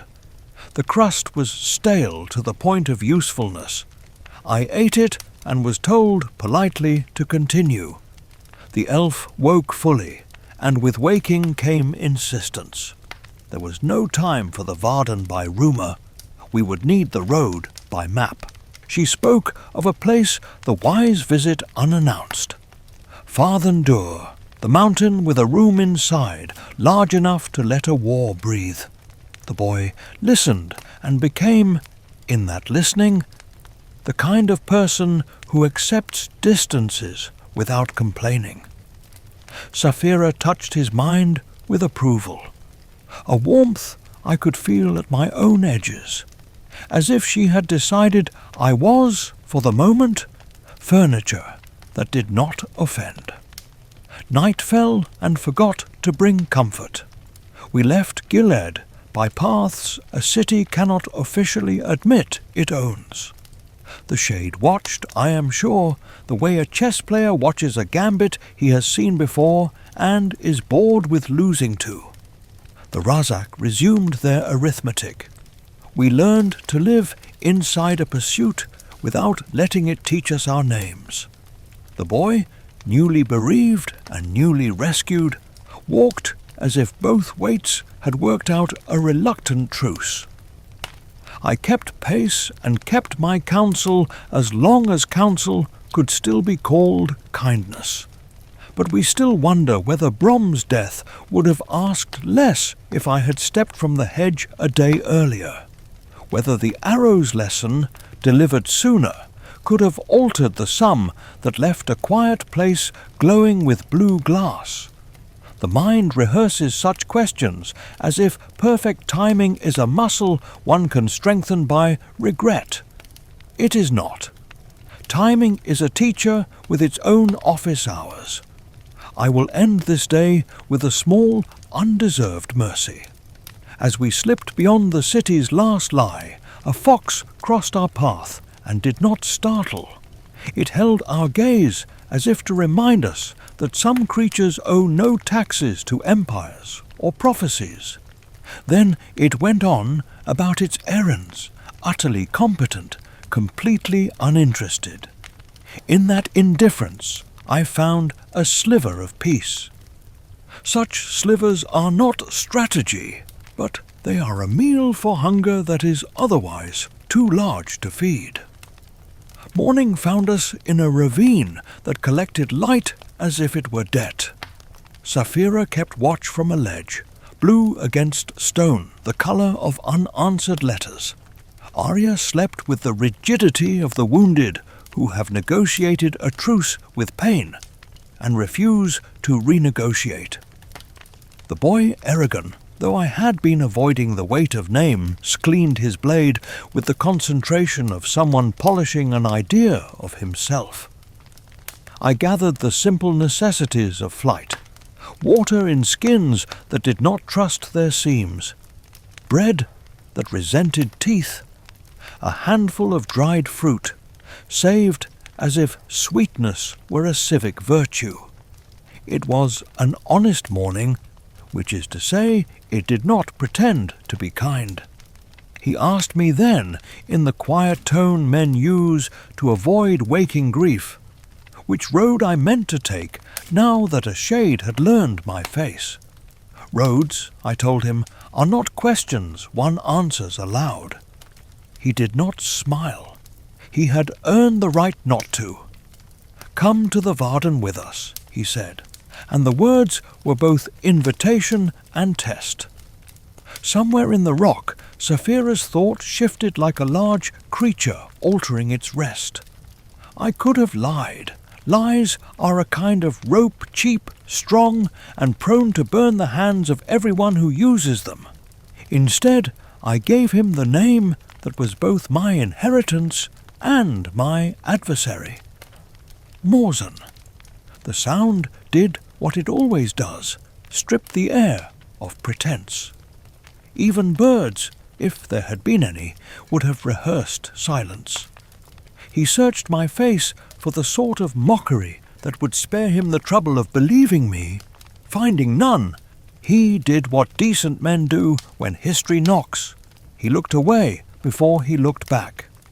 Names, I said, are ladders. Some are good for climbing out of wells. Some are only good for falling. The boy touched the ridge of his glove, the silvered oval beneath it, alive even when hidden. He asked me whether I carried my father's oaths as well as his syllables. That is a fine question, and cruel in the way accuracy always is. I told him I did not, and that a blade does not keep the hand that once swung it. He said nothing about the red sword he wore. Morzan's once, Brom's brief inheritance, his now by need and by the strange arithmetic of war. The weapon's garnet hilt caught a vein of light and made me two things at once. A man who remembered a child polishing that metal to please a monster, and a man relieved that the blade had found a better shoulder. Arya woke and sat with the economy of movement the elves are rumoured to spend on everything. The green light that sometimes gathered at the edges of her presence did not come. There are days even magic refuses to be amiable. She spoke little, but when she did, the words organized the air. "Fathendur," she said, "before the moon counts to 3. The poison in her veins unseen but not undecided had begun its stern work. She named distances without romance, rivers without metaphors, and the hazard of skirting the Haderach's hard mouth if we chose speed over water." The boy leaned forward, and in that posture I recognized a student deciding that knowledge could be braver than a sword. Sapphira lowered her head to our level and regarded me with the frank appraisal of a creature that has no use for flattery. She had accepted my arrow at Gil-ed as a fact. she had not accepted my past as an excuse. I prefer such judges. You would have us to the Varden, I told the boy, where men with clever titles read minds and call it prudence. They will find the name I just gave you before I draw breath to guard it. I have been a guest in too many prisons to volunteer for their hospitality. He spoke of safety, of dwarven halls that hold counsel and keep their word, of leaders who fight the king without becoming him. They will see only what my father was, I said, and decide to treat me as a rehearsal of his crimes. He did not argue. He only looked weary in a new way, as if he had discovered that the map to virtue still contains swamps. To keep us human, the morning produced a joke at our expense, a goat indifferent to legacies, allergic to solemnity, trotted into camp and made off with most of our dried fruit. Sapphira snorted, which is how dragons laugh without ceding jurisdiction. The boy gave chase and returned with a single apricot, victorious as a general. I bowed to the goat's strategy. Arya, who had not smiled in a day, allowed the corner of her mouth 1 inch of rebellion. Such inches purchase afternoons. We set out under a sun that insisted on being ordinary. The land sighed into scrub, then into the first stern whispers of the Haderach. Heat wrote sentences on the air that our lungs had to learn to pronounce.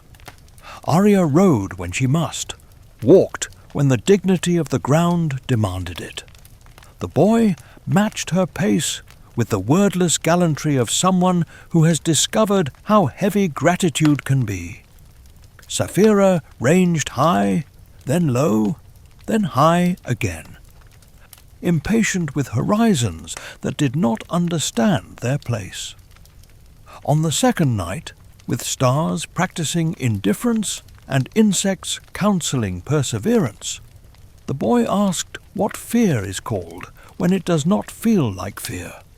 He meant the new caution that had taken residence in his hands, the way he reached for the red sword more slowly now, with respect not for the weapon, but for the consequence. I told him, fear has more than one name. There is terror, which is loud and honest. There is dread, which is quiet and efficient. And there is conscience, which some men mistake for fear because it keeps them from doing what they could. He thought about that with the seriousness of a man adjusting a saddle in the dark. Then, what do you call what the Empire uses? He asked. A budget, I said. They spend fear like coin. He smiled despite himself, and we allowed the subject to loosen. He told me a story about Garrow teaching him to choose a straight board by tapping it how a certain note means the grain will not betray you. In return, I confessed that the first time I tried to mend a boot, I sewed the tongue shut and wore the result anyway out of pride. He laughed, the kind that repairs a mile. Sapphira, listening with one ear and pretending not to, sent down a thread of warmth that braided us without asking. Yet the name I had laid between us did not stop its work. Morzan. The boy tested it against the facts of me as one tests a coin against teeth. He did not accuse, but his silences built scaffolds. Arya watched with a diplomat's patience. Once, when the trail narrowed and we walked single file, she touched my sleeve with the softness of an order. The Varden will decide for themselves, she said. You cannot decide not to be decided about. It was not comfort. It was worse and better. Accuracy.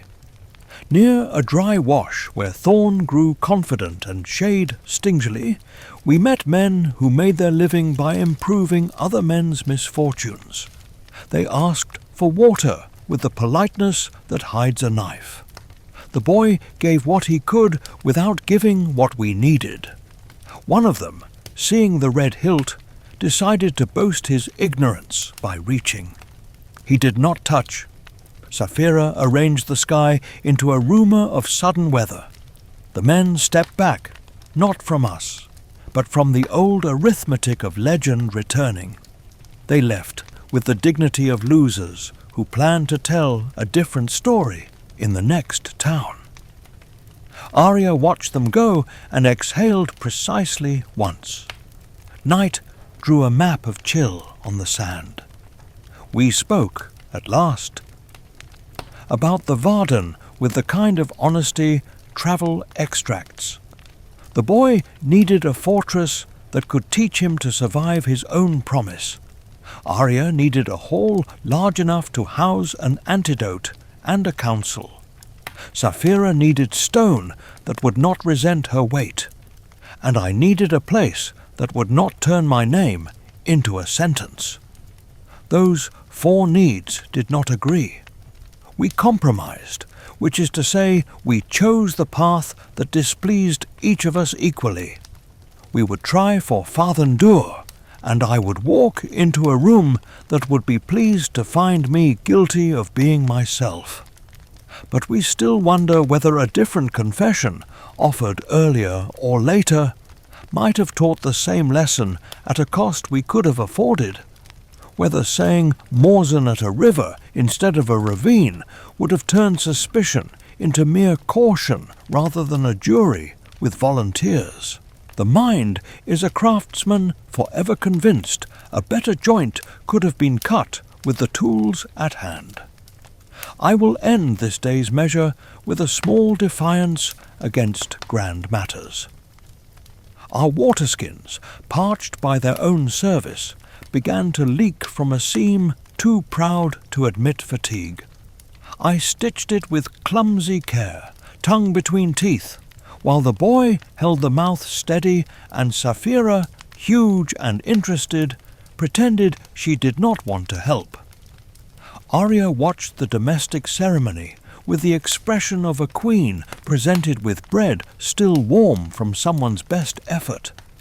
When the last knot held, we allowed ourselves the applause of a single nod each. It was not victory. It was practice for one. We slept in a shallow bowl of sand that remembered having been a pond in a gentler age.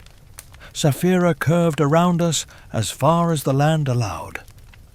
The boy lay with the sword he did not yet fully trust across his knees.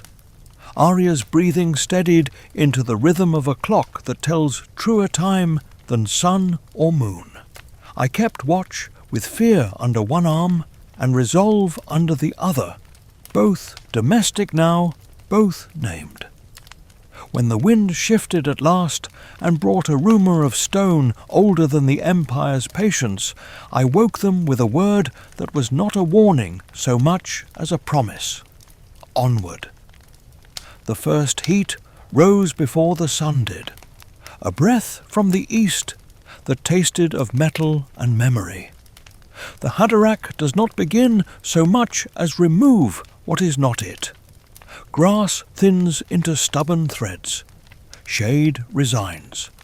The horizon practices being a straight line until even patience grows tired of correcting it. We stepped into that grammar with more need than wisdom, Arya failing by increments that elven resolve could not audit, Eragon measuring himself against distances that wanted to be allegories, Saphira scouring the sky for thermals that would spare her great wings, and I, apprentice to good mistakes, walking beside a boy who wore my father's blade and insisted it was not a verdict. Zarrock did not glint so much as consider. Sun came to it and stood like a supplicant. The garnet in the pommel older than any oath and more honest than most, seemed to know the road before we did. It is an odd thing to watch a weapon teach a human how not to be a weapon. Eragon kept the red sword close, but drew it rarely, as if the steel might overhear and draw conclusions. When he did unsheathe, the sound was a page turning, not a challenge. He was learning, which is to say, forgetting as well. Forgetting the farm boy who might have loved only tools and stories if the world had not revised him. We rationed everything. Water into sips that tried to be gulps. Words into the simplest shapes that still meant care. Sleep into coins exchanged at fair rates. By noon, the sand climbed into the air and made a second sky, a pale one that rubbed the throat. Saphira descended once, low as a rumour, and blew a clear wind through the haze, a dragon's kindness that felt like a king's apology. She landed only when the ground offered rocks that would not resent her heat. Even then she kept part of her weight on the air out of consideration for stone. I liked her for that. I have known men who cannot manage such courtesy even toward chairs. Arya named the landmarks no map bothers to include, a darker seam where water forgot itself long ago, a tilt in dunes that means an old river once argued here and lost, a bush that grows resentment as fruit and thorns for a hobby. She moved like someone who has learned to bargain with necessity without giving it a chair at her table. The poison in her, delivered by men whose courage takes the form of powders and corridors, worked its arithmetic. When the pain spoke, she answered in the ancient tongue, and for a while it behaved. Brom's absence travelled with us, like a fifth traveller who paid his own way. Eragon did not try to fill the silence he left, he carried it. Sometimes he would stop and correct his grip exactly as the old man had taught. Elbow modest, shoulder restrained, wrist honest. I mirrored and felt the old trainings in me sharp, loud, loyal only to survival-arg with this quieter geometry. Zarok's balance tilted toward the boy with a kind of approval. I will admit, a small jealousy and a larger relief. The blade had punished the wrong hand long enough. A detail from the world's stubborn ledger. The Haderach keeps its secrets in small jars. Once, while we rested in a scrape of shade that a thoughtful rock offered, a beetle decorated like a lost jewel scaled Eragon's glove and considered his palm. He lifted the hand, careful as a creed, and the insect chose the air with a flick dignified enough to pass for advice.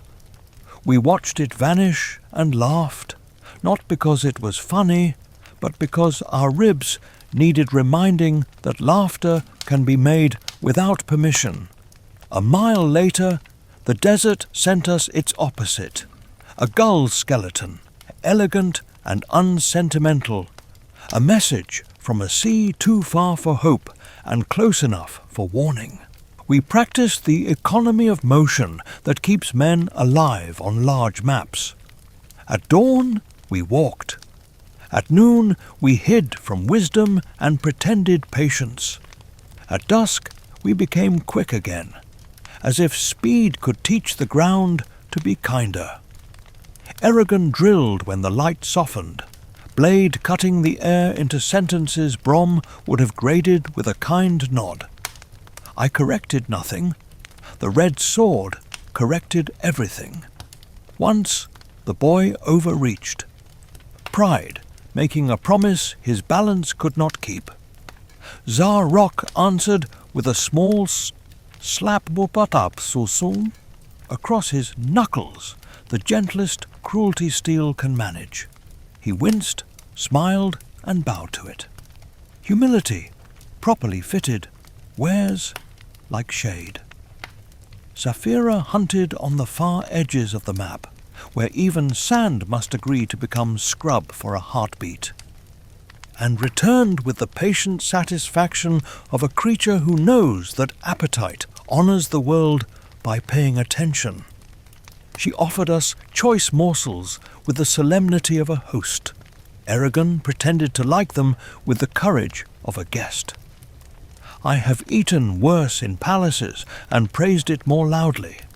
Arya, when she ate at all, did so with the precision of ritual, as if each bite might insult or appease the part of her that kept tally of strength. The green light visited her once at twilight, soft and unwilling, like an old friend called to a room where no one is ready to talk. We were not alone. The Empire's arithmetic stretches long in these flats. Scouts who think the sun excuses their laziness, patrols that underestimate silence because it cannot be taxed, and another, older mathematics, Urgles, drifting like the memory of a bad harvest. We smelled them before we saw them, a musk that calls itself courage and often passes. At a shallow depression ringed by thorn, a cluster of footprints argued with each other about direction. None of them belonged to men who trust their leaders. Eragon saw and tensed, hand to the red hilt. Saphira's thought smoothed him like a palm over a ruffled page.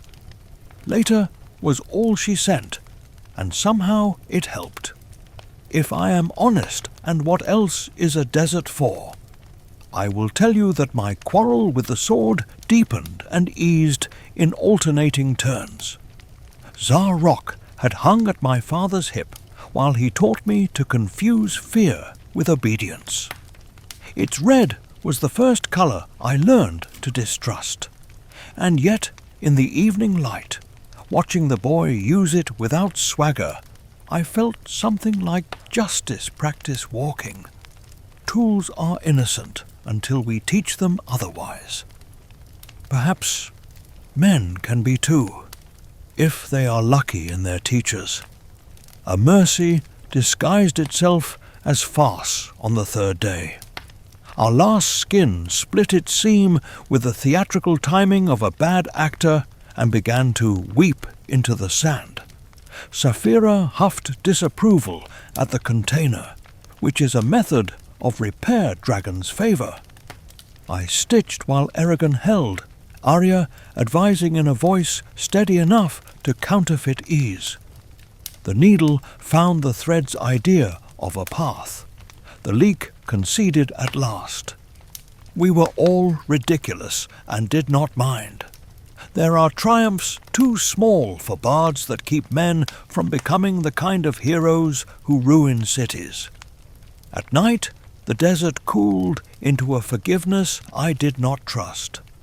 Stars came out with the professionalism of seasoned soldiers. We spoke of Farthendur, which is less a destination than a decision, to place ourselves in halls where our names will be sorted, measured, and taxed. Arya described Trondheim's carved immensity and the dwarves' manners, which are stubbornness and gratitude braided. Eragon listened with the appetite of someone who hopes structure will agree to be shelter. I did not contradict him.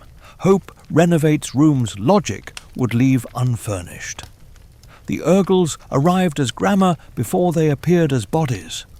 A grunt downwind, the soft complaint of leather on ill-kept horn. A rock rolled for no good reason and not rolled well. Saphira banked hard, shadow slicing our camp with a blade longer than any made of iron.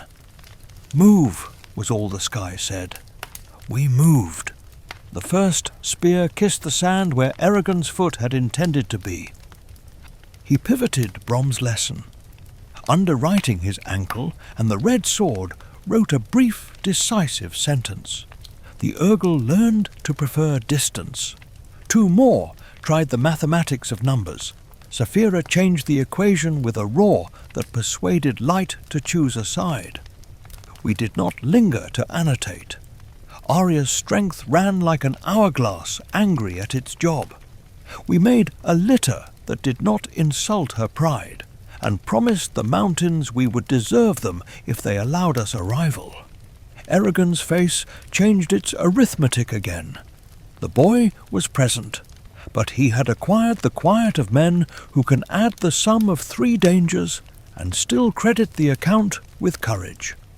Zarok returned to its sheath with the satisfaction of work properly paid. But we still wonder whether crossing the Haderach taught us endurance at the price of gentleness, whether each mile of thirst mortgaged a kindness we might wish to spend later. Hard roads manufacture hard wisdom. The trick is learning to keep it from thickening the tongue. The desert has a way of convincing men that bluntness is a virtue and softness a debt. I would like to believe we carried out more water than we drank of that lie. For your breath, a small ridiculousness. A lizard, admiring Saphira without understanding scale, puffed itself to twice its size, and performed a dance that in another life might have won a queen. The dragon watched, regal and very careful not to laugh, and inclined her head as if acknowledging an ambassador. The lizard, satisfied by diplomacy, retired with dignity to its kingdom of one rock. Even empires would be improved by such ceremonies. The Beor Mountains finally appeared not as a line, but as a correction dark, declarative, inevitable. They lifted the horizon by the scruff and shook it until smaller anxieties fell out. The air grew older as we walked, learning stone again, and the wind remembered how to say yes and no instead of maybe.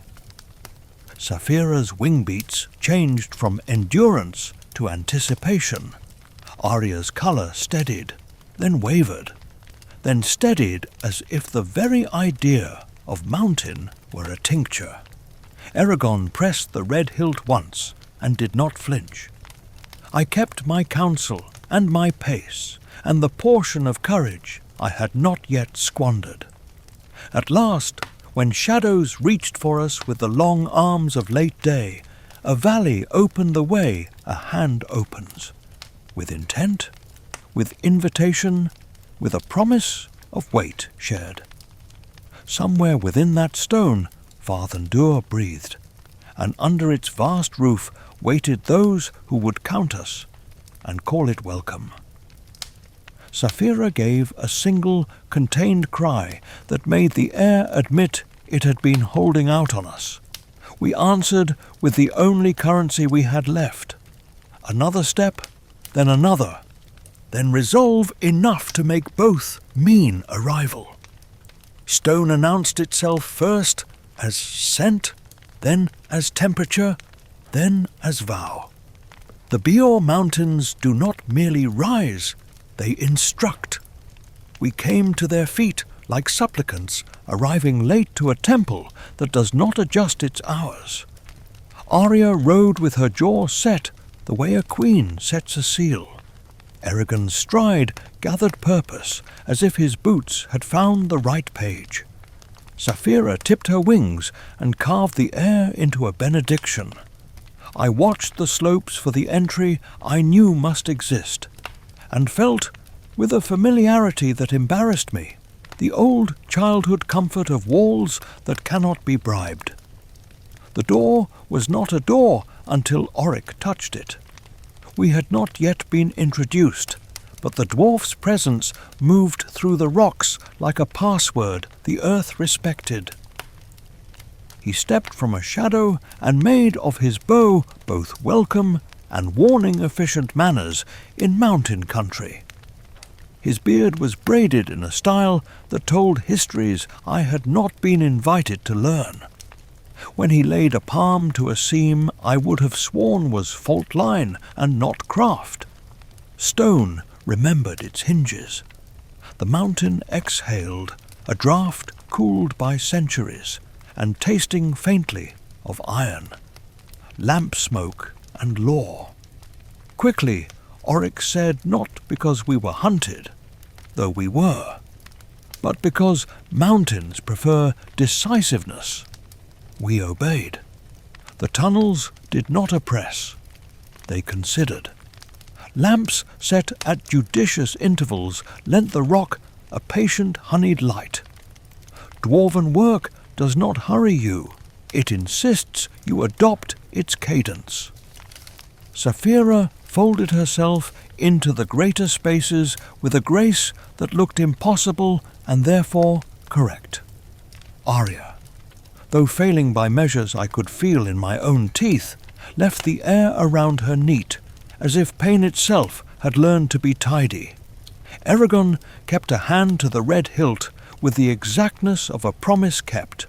No more, no less.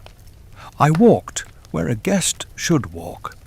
Not first, not last, attentive to the stone's opinions. Oryx spoke as guides do who have judged their travellers worth an extra sentence.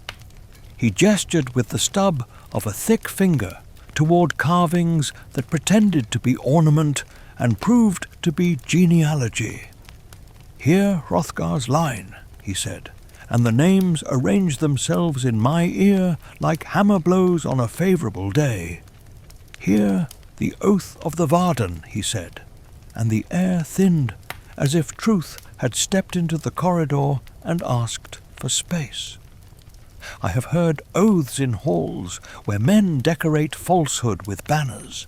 These, cut into basalt with the patience of hunger, did not feel theatrical.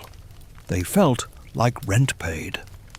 We descended and rose, a language of ramps and galleries, until a draught turned different and began to taste of height rather than depth.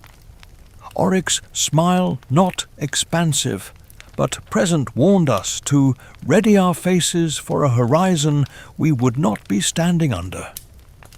The corridor opened and the world inverted. Farthendur revealed itself like a stage that had been holding its breath for the cue. No sky, instead a roof of stone so remote it behaved like weather. At the centre, under that impossible vault, a city rose on 4 straight arrogant sides. Trondheim, diamond of mountain craft, and set into one of its faces, as if an evening had chosen to live forever in stone, lay the Isidar Mithrimtha star sapphire broad as a cathedral door and cleaner than any lie. Saphira made a small sound, not quite a cry, not quite prayer, and the lamps along the terraces seemed to answer. This is the part where men point and provide adjectives until language becomes the wrong tool. Let me give you instead a smaller truth. On the nearest terrace, 2 dwarf children argued solemnly over whether the star's surface held their reflections or their futures. An elder scolded them with a gentleness that would be contempt in lesser hands, then pressed a sugared nut into each fist and sent them to examine both hypotheses from a safer distance. The city breathed. We remembered to. Varden sentries, neat in a way that suggests practice rather than parade, met us with the politeness reserve demands. Oryx handed us from clan care to rebel custody, as one might pass a valuable pot along a line of friends whose hands are trustworthy, but whose enthusiasms vary. Ajihad awaited leader by title, gravity by talent. He bore the weight of a coalition the way good beams bear roofs, without complaint, aware of creaks, mindful of weather. We stood before him in a hall that told us we were seen and would be sorted. Eragon gave his name without ornament. Arya gave her mission the way a wounded courier passes a satchel, without apology, without speech that wastes time. Saphira inclined her head with the dignity that does not ask permission. I kept my eyes steady. The interview began as courtesy and ended as mathematics. Ajihad's questions had edges. His silences were weighted. He took in the red hilt and measured it against the boy's ribs. Brom's absence and weighed it against the calm in Eragon's gaze. Arya's pallor, and calculated how far he could demand before breaking negotiation with her life. When his sight came to me, it brought the twinstwu narrow men bred for a single utility, minds like wires drawn too fine. They sniffed around the edges of my skull with the impatience of locksmiths who think doors are rude. I declined to open. They inquired again, this time in the ancient tongue, assigning their request the force of a law. I said no in a grammar older than their approval. The hall chilled, but not with air. Ajihad lifted a hand, and the twins stepped back, their mouths tight, their satisfaction postponed. "Your refusal will have a room," he said to me, and I understood the architecture of my immediate future. Arya, at the edge of that same moment, sagged in a way that frightened no one, because everyone moved at once. Healers crossed the floor without show, their hands already clean, their words low and unfussy. They took her not to a spectacle, but to competence. Eragon swayed, as if a web tethering him to the elf had gone slack, and Saphira's presence steadied him, vast and domestic both. Oric said something short and musical in his own tongue that made two doors oblige him. I felt suddenly, fiercely, in the right country for a crisis. Ajihad dismissed us with an efficiency that held room for respect. "Rest," he told Eragon, "learn our angles, and then we will speak of yours." To Saphira he said nothing. He simply made space, which is what one says to a creature who recognizes true welcome. To me he gave guards who did not insult me with numbers. A nod, a corridor, a door that took its duty seriously. I went where I was told. Freedom can be a corridor too narrow for the truth you would have spoken to fit through. The cell had the decency to be clean. No straw, no theatre. A bench, a pitcher, a cup that did not chip the mouth. I have been caged in worse palaces. Through the wall I felt Trondheim's hum, markets conducting their barter like liturgy, forges answering with their bright monosyllables, 1,000 conversations about bread and war and whose turn it was to fetch water. The twins visited, announced by nothing but their hunger. Only a touch, one said, which is the sort of thing men say before breaking a promise they make to their own faces. I held. They retreated, mouths thinning into paper cuts. Ajihad's instruction had not been for show. I will give you relief here. On the way to confinement, a dwarf with a broom scolded a general for dripping mud, and the general apologized thoroughly to the floor. The broom, satisfied, resumed sovereignty. Later, a boy too young for armor saluted Saphira with a wooden sword and nearly fell over from the weight of his own ceremony. She lowered her head until his reflection filled her eye, and the child, believing himself knighted, went away taller. These are the sciences by which cities survive. Eragon came to see me, flanked by courtesy he had not requested. He stood at the bars, as if the metal were an inconvenient idea rather than a plan. "They will want to read you," he said. "They will want to know whether your father is still speaking with your mouth." I told him the first is true and the second is not. He asked why I would rather be caged than opened. "Because," I said, "some doors stay ajar forever once they've been persuaded. Because a man whose mind is a public hall cannot promise his friends even the dignity of his own secrets. Because the last hands to rummage there left stains I have not finished scrubbing." He looked pained in a way that was not about me. "I'll speak to Ajihad," he said. "And say what?" I asked, kinder than the words deserved. "That you saved my life and Arya's." Gratitude set his jaw, duty set mine. He went away to learn the etiquette of influence. Oric returned with bread that had learned to be proud, and a cheese that smelled like an argument but tasted like good sense. "It is not much," he said, which in his language meant it was exactly right.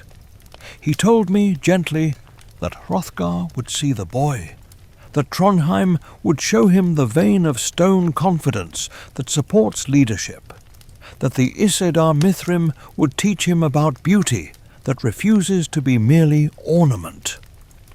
"And me?" I asked. "You," Oric said, "will see a door open when someone learns the correct word."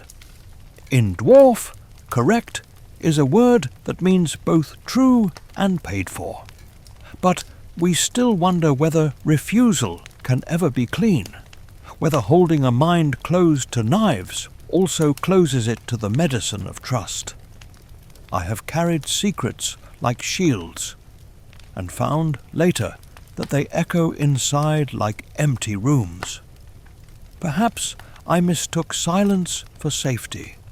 Perhaps opening would let in a wind that carries away what should not have been kept. The twins' thin smiles make a poor argument for surrender, and yet the boy's unlearned faith presses from the other side. Which economy puts us in less debt? Night folded itself into the mountain, and the mountain did not mind. Somewhere above, in halls more honest than mine, Saphira purred stone to sleep, and Trondheim smoothed its own breath. A dwarf child tried to skip a step on a stair older than his grandfather and succeeded, to his mother's horror and pride. A cook lamented the price of onions and then salted a stew exactly right. The star sapphire held the lamps without tiring. In my cell I lay back and listened to a civilization rehearse its best manners. The thought came that I had finally arrived somewhere worth being contained by. I did not trust it. I let it stay anyway, like a guest you are not sure you can afford and hope to. Alliances are made of conversations no chronicler bothers to copy. The days inside Farthendur arranged themselves into small negotiations, whose corridor we took to avoid whose pride, which language a courtesy should be delivered in, how long a silence must last before it becomes an answer. Ajihad presided without announcing that he was presiding. Hrothgar's envoys moved like granite with a good memory. The twins, thin and inevitable, threaded every room with their desire to tidy minds the way others tidy ledgers. And over it all, Trondheim breathed stone that has learned to let politics ebb and return without collapsing. Arya slept, then woke, then slept. Healers argued gently with the poison until it conceded that dignity would be preserved. The boy, Eragon walked halls that adjusted to him, as if the mountain had understood that new weight had arrived and redistributed its balance. Saphira learned which terraces held her without complaint, and chose them like a queen chooses chairs. My cell held. Oric visited as if visiting were a craft. A knock respectful of guards' boredom, a grin smoothed by clan practice, bread tucked in his belt, because it is wrong to talk through iron without sharing something that can be eaten afterward. "You refuse them still?" he asked one evening, nodding down the corridor where the twins had exhaled their displeasure not 10 breaths before. "I refuse to become a hallway," I said. He chewed this, dwarf fashion, as if weighing metal. "Sometimes doors keep houses warm," he said at last. "Sometimes they keep the fire from eating the roof, but always a door is judged by who holds the key."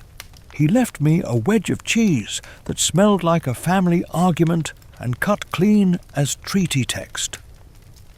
Eragon came with questions and left with fewer than he brought. That is the arithmetic of new responsibility. He described the hall where Ajihad received him, banners that recorded not victories but the prices paid for them, a map whose edges did not pretend to be certain, the leader's eyes careful with hope, stingy with comfort. He spoke of the Isidar Mithrimthi, star sapphire how. The lamps braided themselves in its flawless plane and returned to the room as if improved by the detour. "It makes you stand up straighter without scolding," he said, and I imagined Brom nodding somewhere that had learned to be quiet. There was ceremony, too, of the sort Hrothgar's folk practice, with an honesty that would look like stubbornness anywhere else.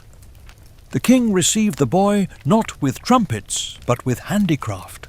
A torque hammered under the gaze of ancestors, a cloak clasp whose runes said, "Endure without threatening to." Eragon bowed like a farmhand, trying not to step on expensive rugs, and somehow made of it a gesture princes will envy.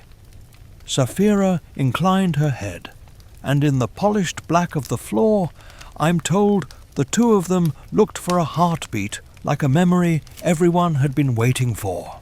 The twins staged their theatre tests that claim to measure ability and end up counting obedience.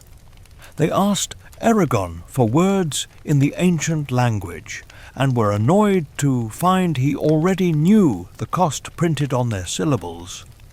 They asked him to lower his walls, and were surprised to learn he had learned where to set them without my advice. Ajihad let the performance run until it threatened to become a habit, then dismissed his magicians with a politeness exact enough to sting. The boy came to my bars afterward and did not gloat. He looked tired and a little ashamed of having been put on display. "They want to help," he ventured. "They want to own," I said. "Sometimes the costumes are similar. To keep us human, the mountain expressed its humour. A dwarf child, too young to be patient, dropped a pebble from a balustrade and watched it fall, counting heartbeats. It hit a helmet with a clink that turned half the hall. The child froze, then bowed from the waist with a solemnity that must be ancestral. The guard bowed back, removed the pebble from his crest, and set it on the railing again for the next scientific inquiry. Later, Saphira discovered a forge whose master had kept a single unhammered bar for 20 years, waiting for a day worthy of it. She lowered her head and heated the metal until it glowed the colour of decision. The smith's hands shook. His smile did not. Ajihad's daughter, Naswada, moved through the council like ink that knows where it is needed. She spoke to Eragon as if he were already equal to what would be asked. which is a dangerous kindness, and sometimes the only kind that works. I watched her once from a courtyard slit, the way she listened with her mouth not moving, the way her gaze catalogued the men who enjoyed their own voices, the way she saved her father's breath by spending her own precisely. Leadership as stewardship, not of treasure first, but of listeners. News smuggled itself into Farthendur in the usual disguises. Spice, song, a nail order too large to be explained by shoes. Urgals gathered beyond the Beors, pressed by a mind that did not belong to them. Patrols returned with their discipline intact and their jokes sharpened by distance. Oric mentioned, almost as an aside, the name of a horn the dwarves would sound if the mountain itself needed to become a weapon. He would not say where it was kept, only that the air would carry it without being asked. Eragon trained. The Varden have swordsmen who cut air into examples, and dwarf warriors whose axes converse persuasively with error. The boy learned to let the floor teach him weight, to let the breath arrive before the strike, to attend to the way a wrist tells on a lie a heartbeat before a blade does. In the evenings, Arya walked with him when she could, her weakness dressed in dignity, and instructed him with the restraint of someone who has seen what happens when instruction becomes dogma. Your strength is not in the steel, she told him where the lamps carved the city into patient rectangles. It is in the part of you that chooses not to use it until it must. He listened with his whole face. I am ashamed to say the mountain almost tamed me. The cell stopped feeling like a verdict, and more like a workshop, where a stubborn tool is being asked to consider another use. I kept my refusals polished. The twins admired their reflection in them and scowled. Ajihad sent a bowl of stew through the bars once, plain and hot and uninterested in symbolism. You will need your stubbornness later, the note said. Spend only what the day requires. I liked the arithmetic. One afternoon, Oric took Eragon to a gallery where the stone remembers its beginnings. Fossils shared a wall with runes, both patient. Saphira fit herself into an arch that seemed to have been waiting for her and crowed happily at the echo. The mountain sings, in a key, you know. The boy told her in his head. I could see it in the ease of his shoulders, and she answered with the lazy warmth of a hearth agreeing. Watching them from the safety of rumour, I felt a treacherous affection for a future not yet ruined by the uses men will try to make of them. Then, because a story is a rope that must be pulled, the quiet frayed. Scouts came in shorter of breath. A courier fainted not from drama, but from speed rightly spent. The Urgals had shifted from rumour to proof, their numbers not merely many, but organised. Somewhere behind them, a pressure with a will. Ajihad's counsels shortened. Hrothgar's eyes tightened. The twins' hands twitched with the eagerness of men certain their method will finally be vindicated by chaos. In the corridors, the lamps seemed to brighten half a measure, as if light itself had been assigned more work. Eragon asked Ajihad to release me. The leader looked at the boy, then at the door where my name waited to be either liability or help. Your recommendation is recorded, he said, which in his language meant it was being weighed against the worst day he could imagine. He came to my bars that night without the twins and asked me a question no spell could force. When the choosing is upon us, will you spend your father's name or your own? I said, "My father's name has already spent me." He nodded, a coin accepted, and left. The lock did not change its mind, but we still wonder whether a different price might have taught the same loyalty, whether forcing a man to prove innocence before usefulness makes him useful in a way that can hold under siege. Trust built in rooms with bars has a particular timbre. It sounds true until fear needs an echo. To loosen the air, a kitchen put up a sign no songs longer than the stew beneath, which two bards argued metre until the cook confiscated their lutes and returned them gently with extra bread. A mason carved a tiny dragon under a stair no one will admire, and Sapphira found it anyway, touching it with a talon as if knighting a secret. A junior guard, tasked with escorting me to a bath that counted as magnanimity, tried to appear taller by wearing his helmet backward for 3 steps. We corrected him with the gravity such innovations deserve.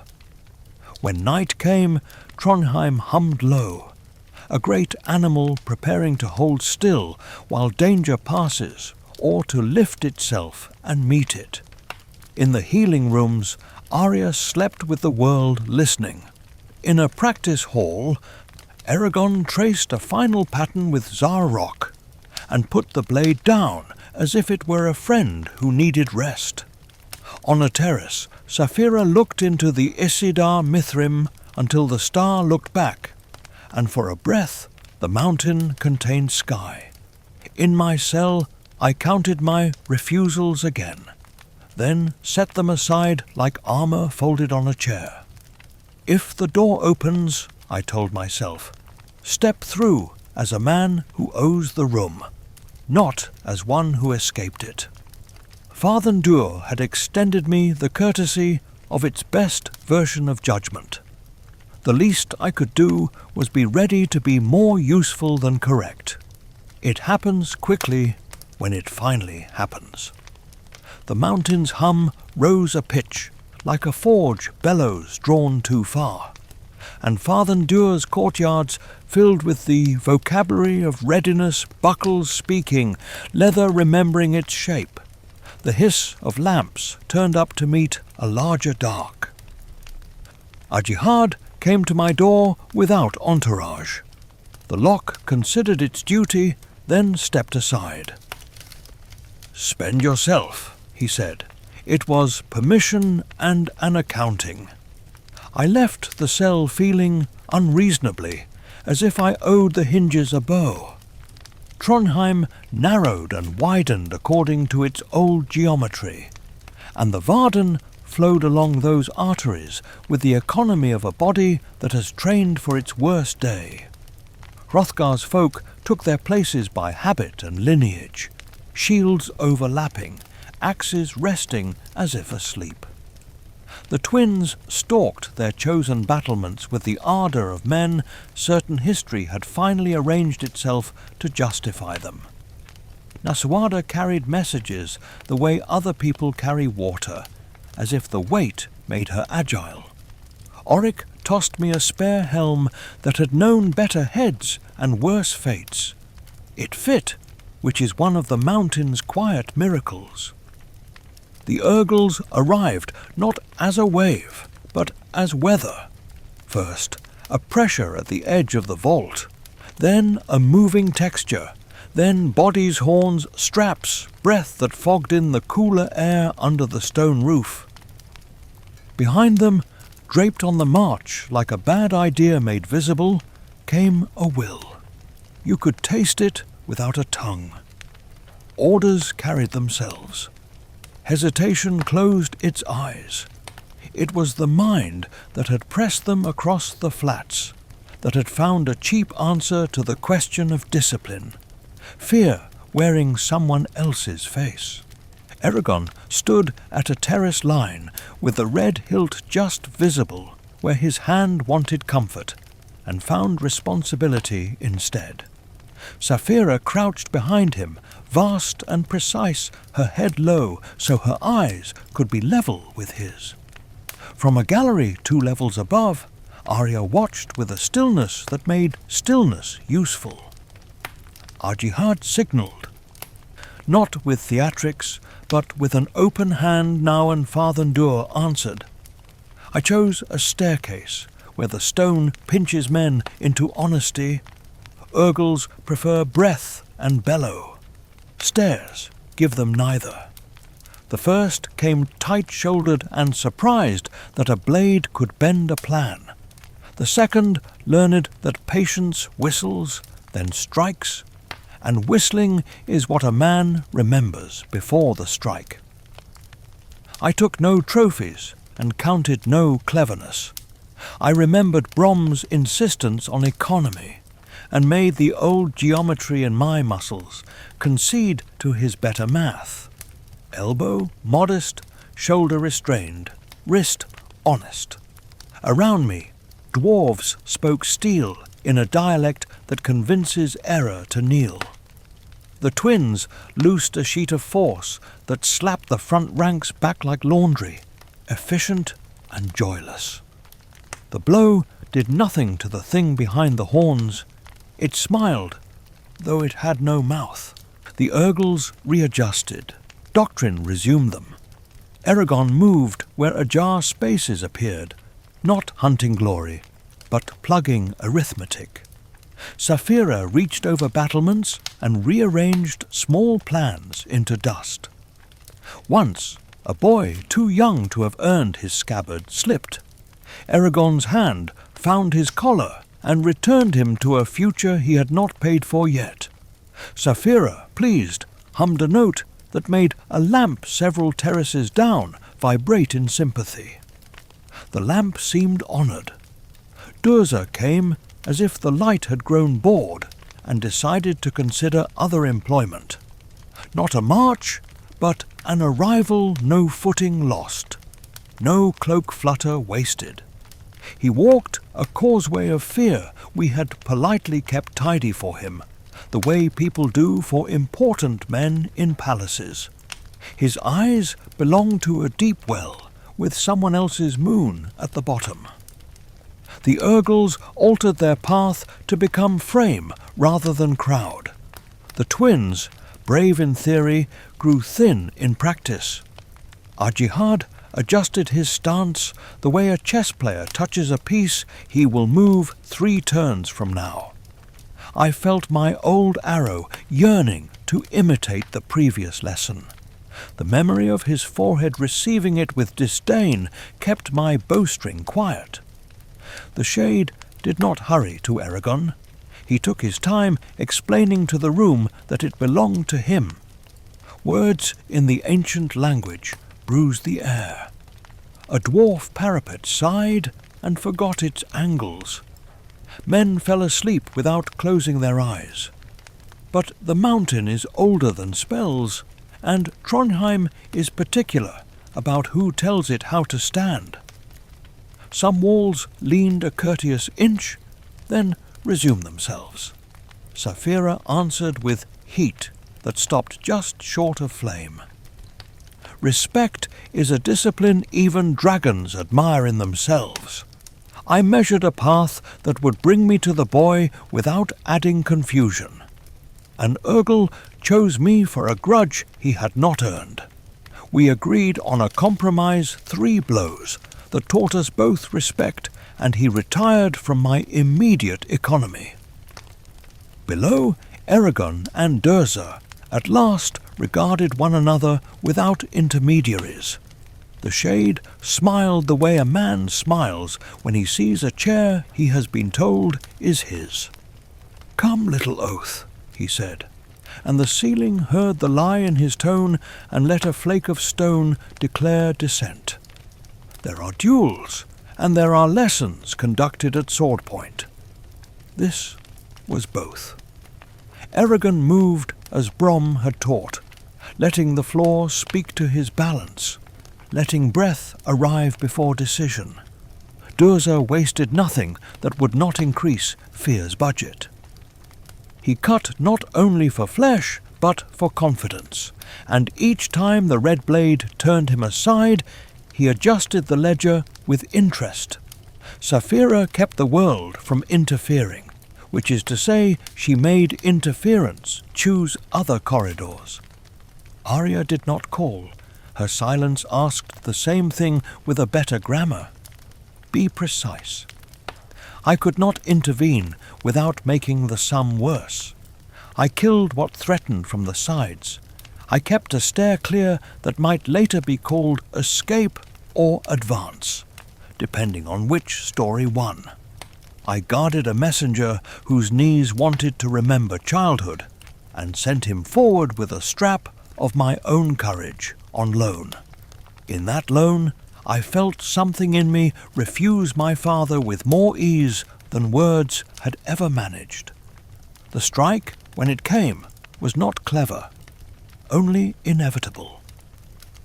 Durza put a line across Eragon's back that will ask him to remember it in every winter. The boy did not scream. He rediscovered breath where men keep oaths and put his feet where a fall becomes a stance. Saphira's roar made banners forget they were cloth. I moved, then, too late to prevent the scar, but in time to persuade the moment not to become a funeral. An Urgle learned that a railing can make a friend of gravity. Another learned that shields are honest until asked to lie. Above us, the Isidar Mithrim held all the lamps without complaint. Arya, with a swiftness that looked like prayer but was engineering, spoke a word that no bard would set to tune. The star sapphire centuries of patient light answered by failing magnificently. To call it shattering is to miss the decision in it.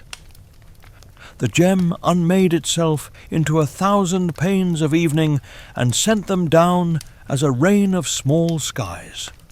Saphira leapt, hammering air into courage, and met the falling brightness like a creature born to rescue. Glass and dragon rewrote the roof of that world in a breath. Durza flinched only a blink, but enough to let a farm boy notice where the heart of a thing is carried. Eragon moved. The red blade wrote a short final sentence in a place words do not reach. The shade unfolded into the truth of his own undoing, a collapse with dignity but without argument. And the will behind the Urgle's neatness lost its pen. Confusion flooded their ranks, the honest kind that does not know whom to hate on command. The twins sagged with relief and ambition both. Ajihad did not smile. He redirected men as if grief would collect later and prefer to find them standing. Saphira landed hard enough to teach the floor new respect and almost fell, then did not. Eragon went to one knee and then chose to stand, which is how men become taller without changing height. Arya gripped a rail and did not close her eyes to the ruin she had asked of beauty. That is the bravery we rarely sing about. Dwarves roared a chord that made mortar stronger. I found myself laughing once, sharp and inappropriate, the body's small mutiny against a ledger that had been threatening to balance in red forever. Let me give you a breath that is not made of battle. A baker in the lower cavern had oversalted the last batch of bread and used it anyway, handing out the tough loaves like shields to anyone who could chew. A child floated a shard of star sapphire in a basin, convinced it would teach water discretion. A harpist, discovering his strings retuned by the roar, played the new key and pretended that had been the plan. Even under siege, competence insists on performance. When the last horn tattered, the mountain returned to its slower breathing. The The dead were counted the way good numbers are counted, with care, with time, without spectacle. The wounded learned how to dislike their pillows. The Isidar Mithrim lay upon the stone like a sky after storm, shattered but still made of light. Dwarven masters moved among the pieces, not grieving ornament, but inventorying a promise. This, too, can be remade. Eragon slept without meaning to, sitting up, the sword as a line against falling. Saphira curled close enough that her breath could be mistaken for the city's furnaces. Ajihad dismissed me with a nod that said my release was no longer a favour, but a function. But we still wonder whether victory that requires beauty to break leaves a ledger we can ever fully balance, whether the 1,000 pains of evening raining through Trondheim will teach us reverence, or only a faster way to draw our blades. There are costs a people agree to carry forever. I do not know yet whether this will become our wisdom or our habit. For now, a dwarf child offered me a sugared nut with the solemnity of diplomacy, and asked whether all battles end like songs that forget their last note. I told him the truth I could afford. Some end like work that has to be done. Again tomorrow. He seemed satisfied, which is to say he ran off to argue with a friend about whether the broken star still deserved its name. Saphira watched him go and blinked slowly, which I have come to recognize as applause. After songs, the work. Farthendur woke into its aftermath briskly, as if the mountain disliked lingering on either glory or grief. Dwarven broomheads whispered along stone worn brighter by last night's hurry. Healers set up little republics of competence and levied taxes of rest upon the stubborn. The broken star lay in quiet radiance, each shard an evening no one could pocket. Saphira slept with her chin on her forelegs, an enormous hearth keeping the hall from remembering how cold stone can be. Eragon slept sitting up, Zarrock across his knees like a straightened thought. I helped lift timbers, carry names, count silences. Ajihad's council met lean and early. Nasuada stood at his right, not as ornament, but as a ledger that warns and forgives. Hrothgar's envoys brought the weight of clans without the theatre. The twins hovered at the edges, tidy as wire. Reports inked themselves in the room. The Urgal pressure had not dissolved so much as been interrupted. Something behind them had learned impatience. Tunnels along the eastern ribs muttered with a traffic that was not ours. When I gave what I had seen from the stair how the will controlling them had lost its pen, when Durza fell, Ajihad nodded once and spent the information where it would earn interest. Sleep, he told Eragon, when the boy arrived with that earnestness that tries to pay its debts immediately. Eat, listen, learn. We will have work that needs all three. The boy opened his mouth to argue with fatigue and found it had already won. Saphira sent him warmth, the kind that makes argument look foolish. He went, eyelids negotiating with duty, and the room made space for the man who would be asked to stand again before he had finished becoming one. Arya passed like a cool draught, steadier colour, precise steps, a gaze that had made its peace with what beauty must sometimes endure. She and Ajihad spoke briefly in the courtesy of power that does not waste. Then she crossed to the Isidar Mithrim's field and looked into it as if checking a mirror for costs no one else could see. I kept to the rail and practised being absent in useful ways. Nasuada's eyes found me once, measured, neither flinching from my name nor pretending it was a decoration. She is the kind who spends courage where the books will have to notice. The mountain gave us back the ordinary with a stubbornness I respected. A baker shaved the salt from last night's mistake and called the result travel bread, selling out by noon.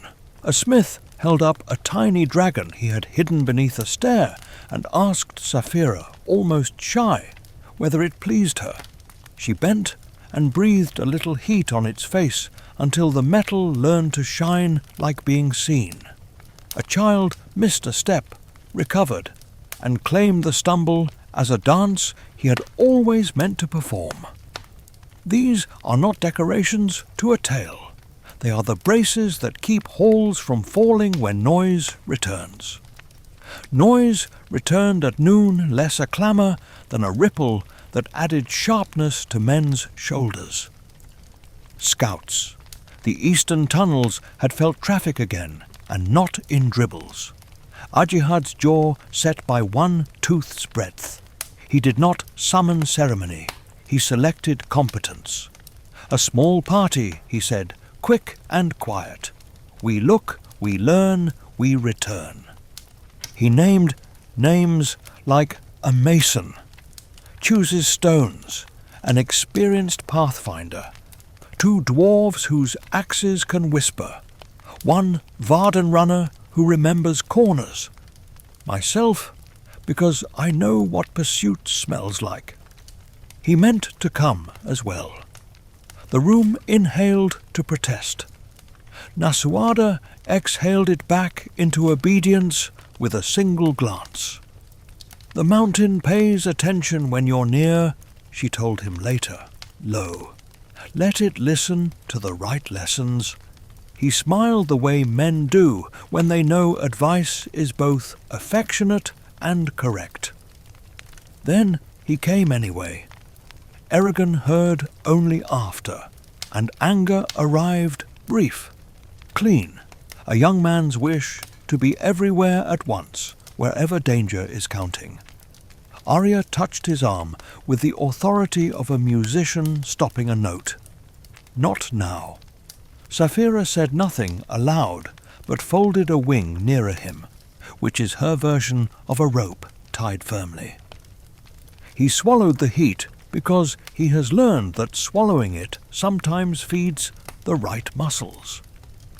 We left with the sound of Farthendur settling itself more comfortably around the living.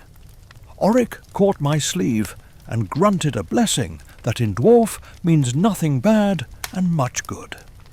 The path pitched into dim, and the lamps thinned to a spelling of caution. Dwarven stonework loses none of its welcome in the narrow places.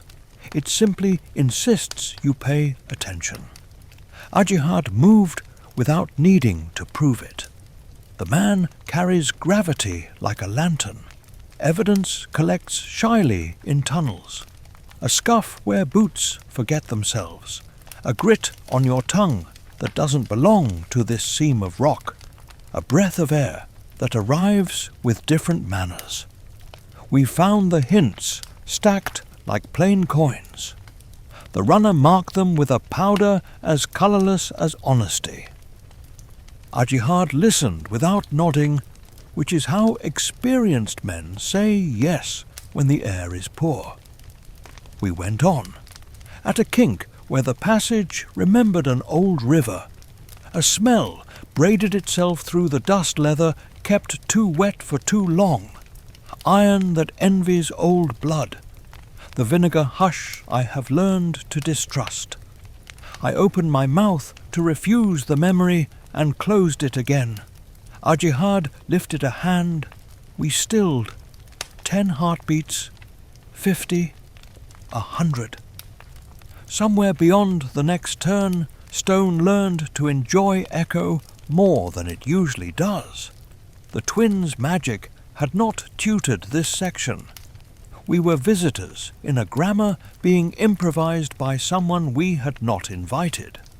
The first Ergol came wrong, shoulders at the angle of a beast asked to walk like a man. He did not bellow, he accelerated. We trimmed him without flourish. The dwarf to my left argued with his shinbone and won. 2 more learned that axes tell the truth faster in tight spaces. Then the tide decided it had found its channel. Bodies pressed, horns scraped sparks from rock. The air narrowed. Our jihad moved with that terrible calm men acquire when they have run out of patience for other men's drama. "Back," he said, in a tone that felt like a map. "Same pace you came. No lost steps." We obeyed until the tunnel, perfectly polite until then, changed its mind. A spill of rubble remembered gravity. The runner went down with a cry that surprised itself. The Ergols came faster, as if momentum had made them clever. "Left fork," our jihad ordered, voice still a tool, and the left fork obliged, opening like someone had asked in its language. We pivoted. The dwarves built a pause with their shields and paid for it with bruises. My shoulder learned a new complaint and filed it, unimportant. Beyond the fork, a pocket of space gathered its wits long enough to let the party breathe and reorder. Our jihad counted us and frowned with the fairness of a man who does not like subtraction. "One more curve," he said, "and we'll hear better what hunts." He took that bend first, because he has never asked others to test floor he will not risk.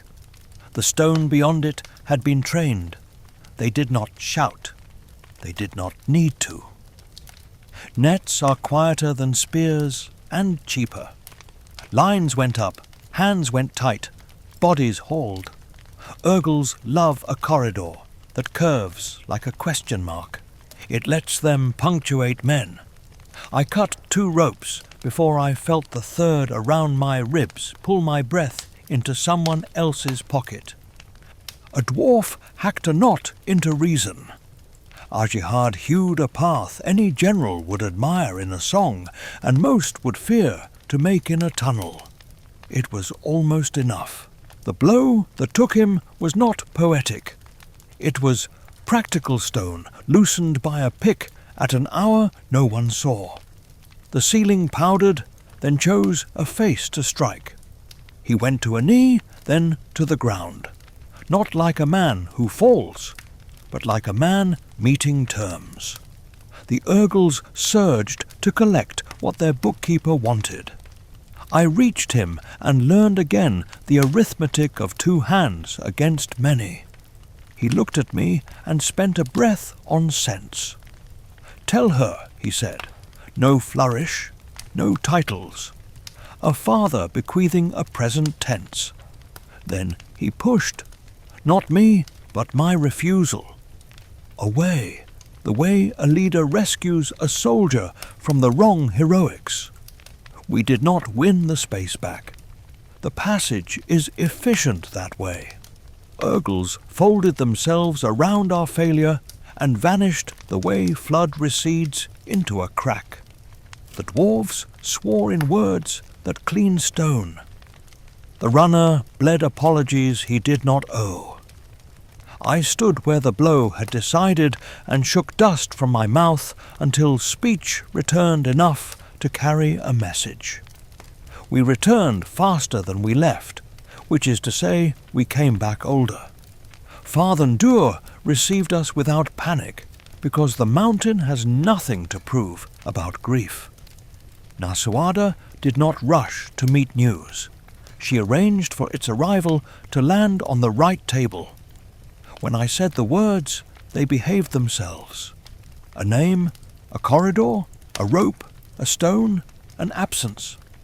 She closed her eyes the way a book closes when the reader has learned what she needed and must use it. Then she opened them with the kind of decision that makes furniture straighten. "My father's work," she said, "continues. No claim, no boast. a sentence that assigns everyone a task. The Varden learned quickly how to shift weight from one beam to another without creaking. Hrothgar's hands were everywhere at once, by the simple trick of choosing correctly where to place them. The twins made themselves useful with the desperation of men who understand vacancies in power are weather, and will drown those who cannot swim. Oric found me, said nothing for a time in which everything was noisier than we deserved, then put his palm to the rock and said, "He belonged here. So do you, if you're stubborn enough." Dwarf comfort, which is to say, an invitation disguised as a dare. Eragon arrived with a face that had not prepared for this arithmetic. His eyes sought Saphira, and she met them with a steadying weight that kept him from trying to bargain with realities that do not accept coin. Arya stood near the star's field and said something in the ancient tongue that made the shards look, briefly, more at peace. I spoke what needed speaking to the boy. What we saw, what we could not change, what we owed next. He looked at Nasawada and learned a new kind of listening. To ease our lungs, a child, told not to step on the shards, devised a game of walking the lines between pieces and became a priest of carefulness. Two guards argued over whose turn it was to apologize to the broom for tracking dust. A mule, promoted to celebrity for dragging 3 wounded men farther than it had any right to, received a wreath of onions and wore it with confused dignity. But we still wonder whether a different fork, a slower pace, a rope cut 1 heartbeat sooner might have kept a good man standing long enough to teach us a lesson. We will now have to teach ourselves. The mind will spend itself on these counterfactuals until the body reminds it that work remains. The mirror cracked today. We will have to learn to see ourselves in pieces and keep moving until the image coheres again. Naswada began that work before the lamps could agree on evening. Orders travelled with their own legs. The council rearranged itself around a centre that refused to collapse. Somewhere in tunnels that had not asked to become a battlefield, heavy feet carried a prisoner and a loss toward a ledger that still wants names more than answers. If the mountain allowed me a prayer, I would spend it on this, that what we become next honours the man who taught us not to wait for permission to be necessary. Morning in Farthendur behaved itself, as if the mountain had decided to show the steadiness it meant us to borrow. The broken star held the lamps with the patience of a teacher waiting for a class to find its seats. Naswada stood where her father had stood and did not rehearse her authority. She spent it. Orders moved with people's legs. Complaints found the right tables and turned into plans. Hrothgar's envoys carried the weight of clans without pressing it on anyone's ribs. Saphira lay close to Eragon, head tucked along his shoulder like a roof put up quickly and properly. Arya, colour better but sparely so, spoke to healers and silence with equal competence.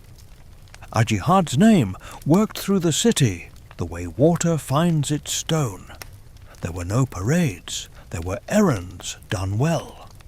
A guard polished the nick out of a spearhead. A cook set an extra bowl on a shelf without explaining for whom. A dwarf child remembered to tie both bootlaces and looked afterward taller. Grief is untidy elsewhere. Under this mountain it learns to stack itself.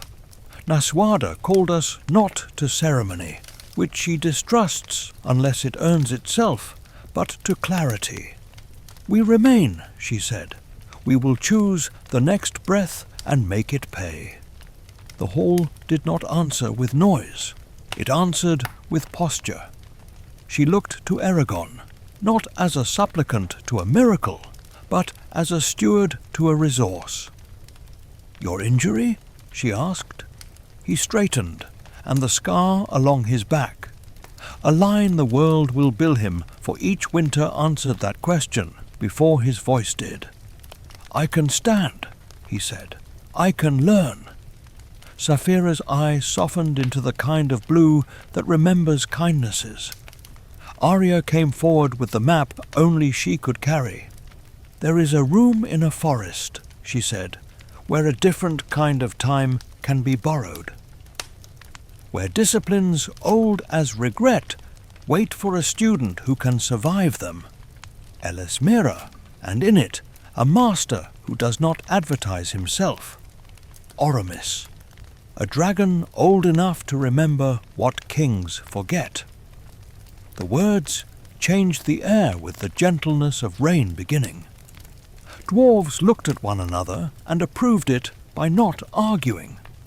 Naswada weighed the risk of letting hope leave the mountain against the risk of keeping it ignorant at home, and made the adult's choice.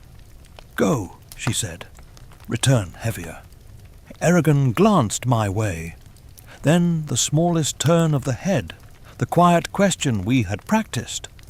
With us, or behind us, or in a third place you will not name. The mountain and the corridors, the nets and the stone, had already chosen for me. The ambush that took Ajihad had left its mathematics unfinished. Somewhere in the east a rope had not been cut. "I will hunt what took him," I said, "or let it hunt me, and then learn where it keeps its tables.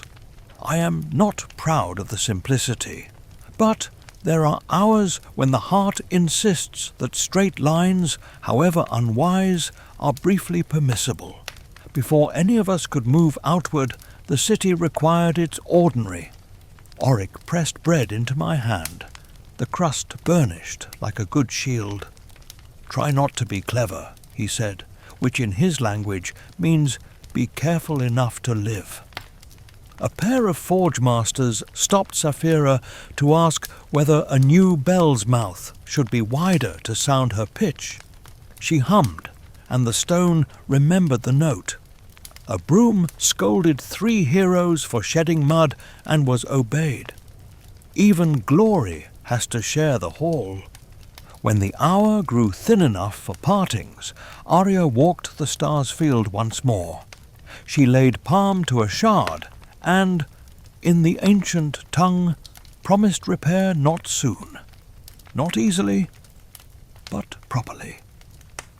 Eragon touched the red hilt and did not flinch. "Zarok will come," he said, as if reassuring steel. Saphira exhaled a small, deliberate warmth, and the shard brightened just enough to prove it had heard. Nasawada clasped the boy's forearm, not his hand, and we all understood the vow in that angle. "Bring back what cannot be taught here," she said. No one bowed. We are done with choreographies that do not earn their bread. I left by less official stone. The dwarves have paths that begin as courtesy and end as trust.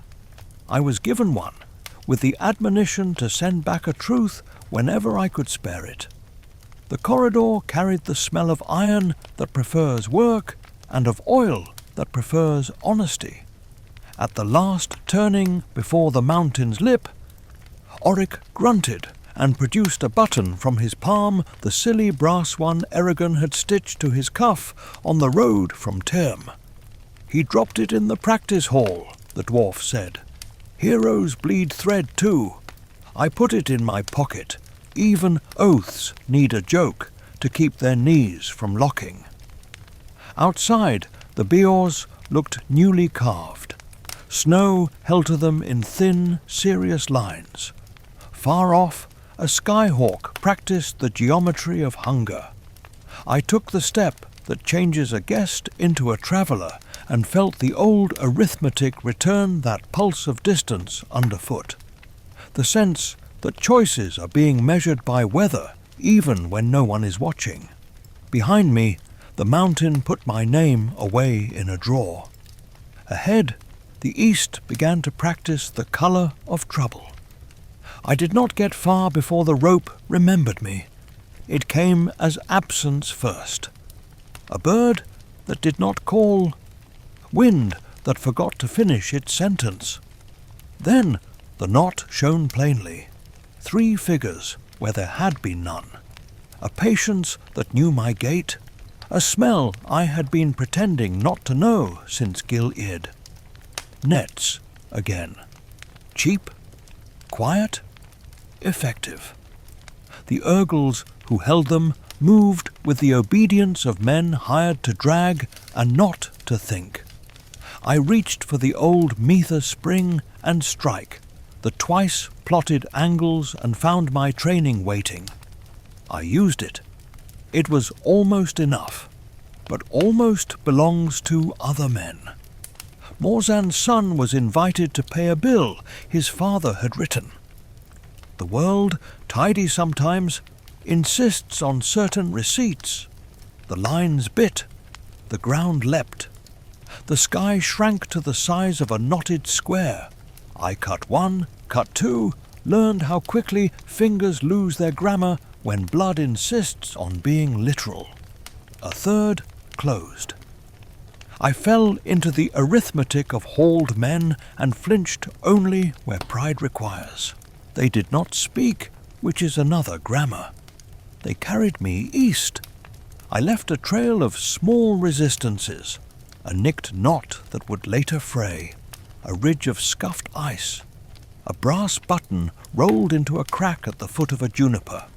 Someone would read at least one of those lines. The rest I left to patience.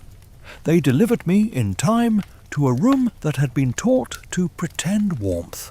Fire stood where interrogation chairs have always stood. Walls listened with practiced boredom. The man who waited wore an idea heavier than his cloak. Power makes a quiet. You can hear even with your eyes shut. Galbatorix smiled with the confidence of a debtor who owns the bank. At last, he said, as if we had been keeping an appointment I had been rude to miss. I gave him my best etiquette, silence and an inventory taken while my hands were empty. This is not where your story ends, and not yet where mine does either. News walks faster than nets. While I learned how a conqueror prefers his chairs arranged, Farthendur adjusted its balance around Nasuada's calm. While Urgles marched someone else's orders north, a dragon weighed a forest against a promise and chose the harder teacher. While the East polished its cruelty, a boy with a scar that will weather with him stepped onto a path under trees old enough to recognize both arrogance and hope, and to discipline each in turn. I was not there to see him go. Still, I knew the quiet with which he must have touched Saphira's neck, and how she must have dipped her wing as consent. But we still wonder whether beauty broken can be made into wisdom kept, whether scars teach courage without teaching hardness, whether a mountain that holds its people steady can also let them leave without feeling like a betrayal of stone. We still wonder whether a son can finish an oath by naming it anew, whether a dragon can carry 2 weights and call neither a burden, whether a leader can inherit absence and turn it into presence, measured in bread, not banners. I am told the city kept its jokes, because survival admires them. A mason carved a tiny, perfect crack through a toy star sapphire and showed it to his daughter, who pretended shock and then asked for a second one in case the first learns to be whole. The broom invented a new rule. no boots on the bench, and posted it with a flourish only to sweep under the bench, as if apologizing. The bell forged to Sapphira's note rang once, softly, and the mountain answered in a tone even the twins could not pretend to own. And now, the last of my breath for this telling. If the road has taught me anything, it is that promises are not closed doors, but thresholds. Brom's lessons remain in the set of a young man's shoulders. Ajihad's voice survives in the way orders are spoken, without making pride kneel. The Isidar Mithrim lies in 1,000 evenings that light the path to morning. I will go east and do the unglamorous work of learning how someone like me is changed by refusing to be what the world can most easily use. Eragon will go north and learn how to hold power without letting it hold him. Nasuada will make a language out of rations and resolve. Arya will keep a ledger no one else can read and forgive only what deserves it. Saphira will collect skies, and when asked, return with them intact. If you have followed me this far, walk the next distance with them. When the forest begins to judge, stand a little apart, and watch how humility earns its right to endure. When the mountain hums, listen to which stones answer in low notes, and promise to carry your weight if you step carefully. When a dragon lowers her head to your height, breathe once before reaching. Gratitude improves touch. For now, I leave my voice here, like a cloak on a chair by a door that will open again. There is a knot to worry at, a rope to teach its own weakness, a name to spend so that another can keep his. I will be returned to the ledger sooner or later, and you will hear about it in a room where people are trying not to speak too loudly in case the future is listening. Until then, let the broken star remind you that even shattered things can serve light without complaint. Let the scars remind you that pain remembers, yes, but so does kindness.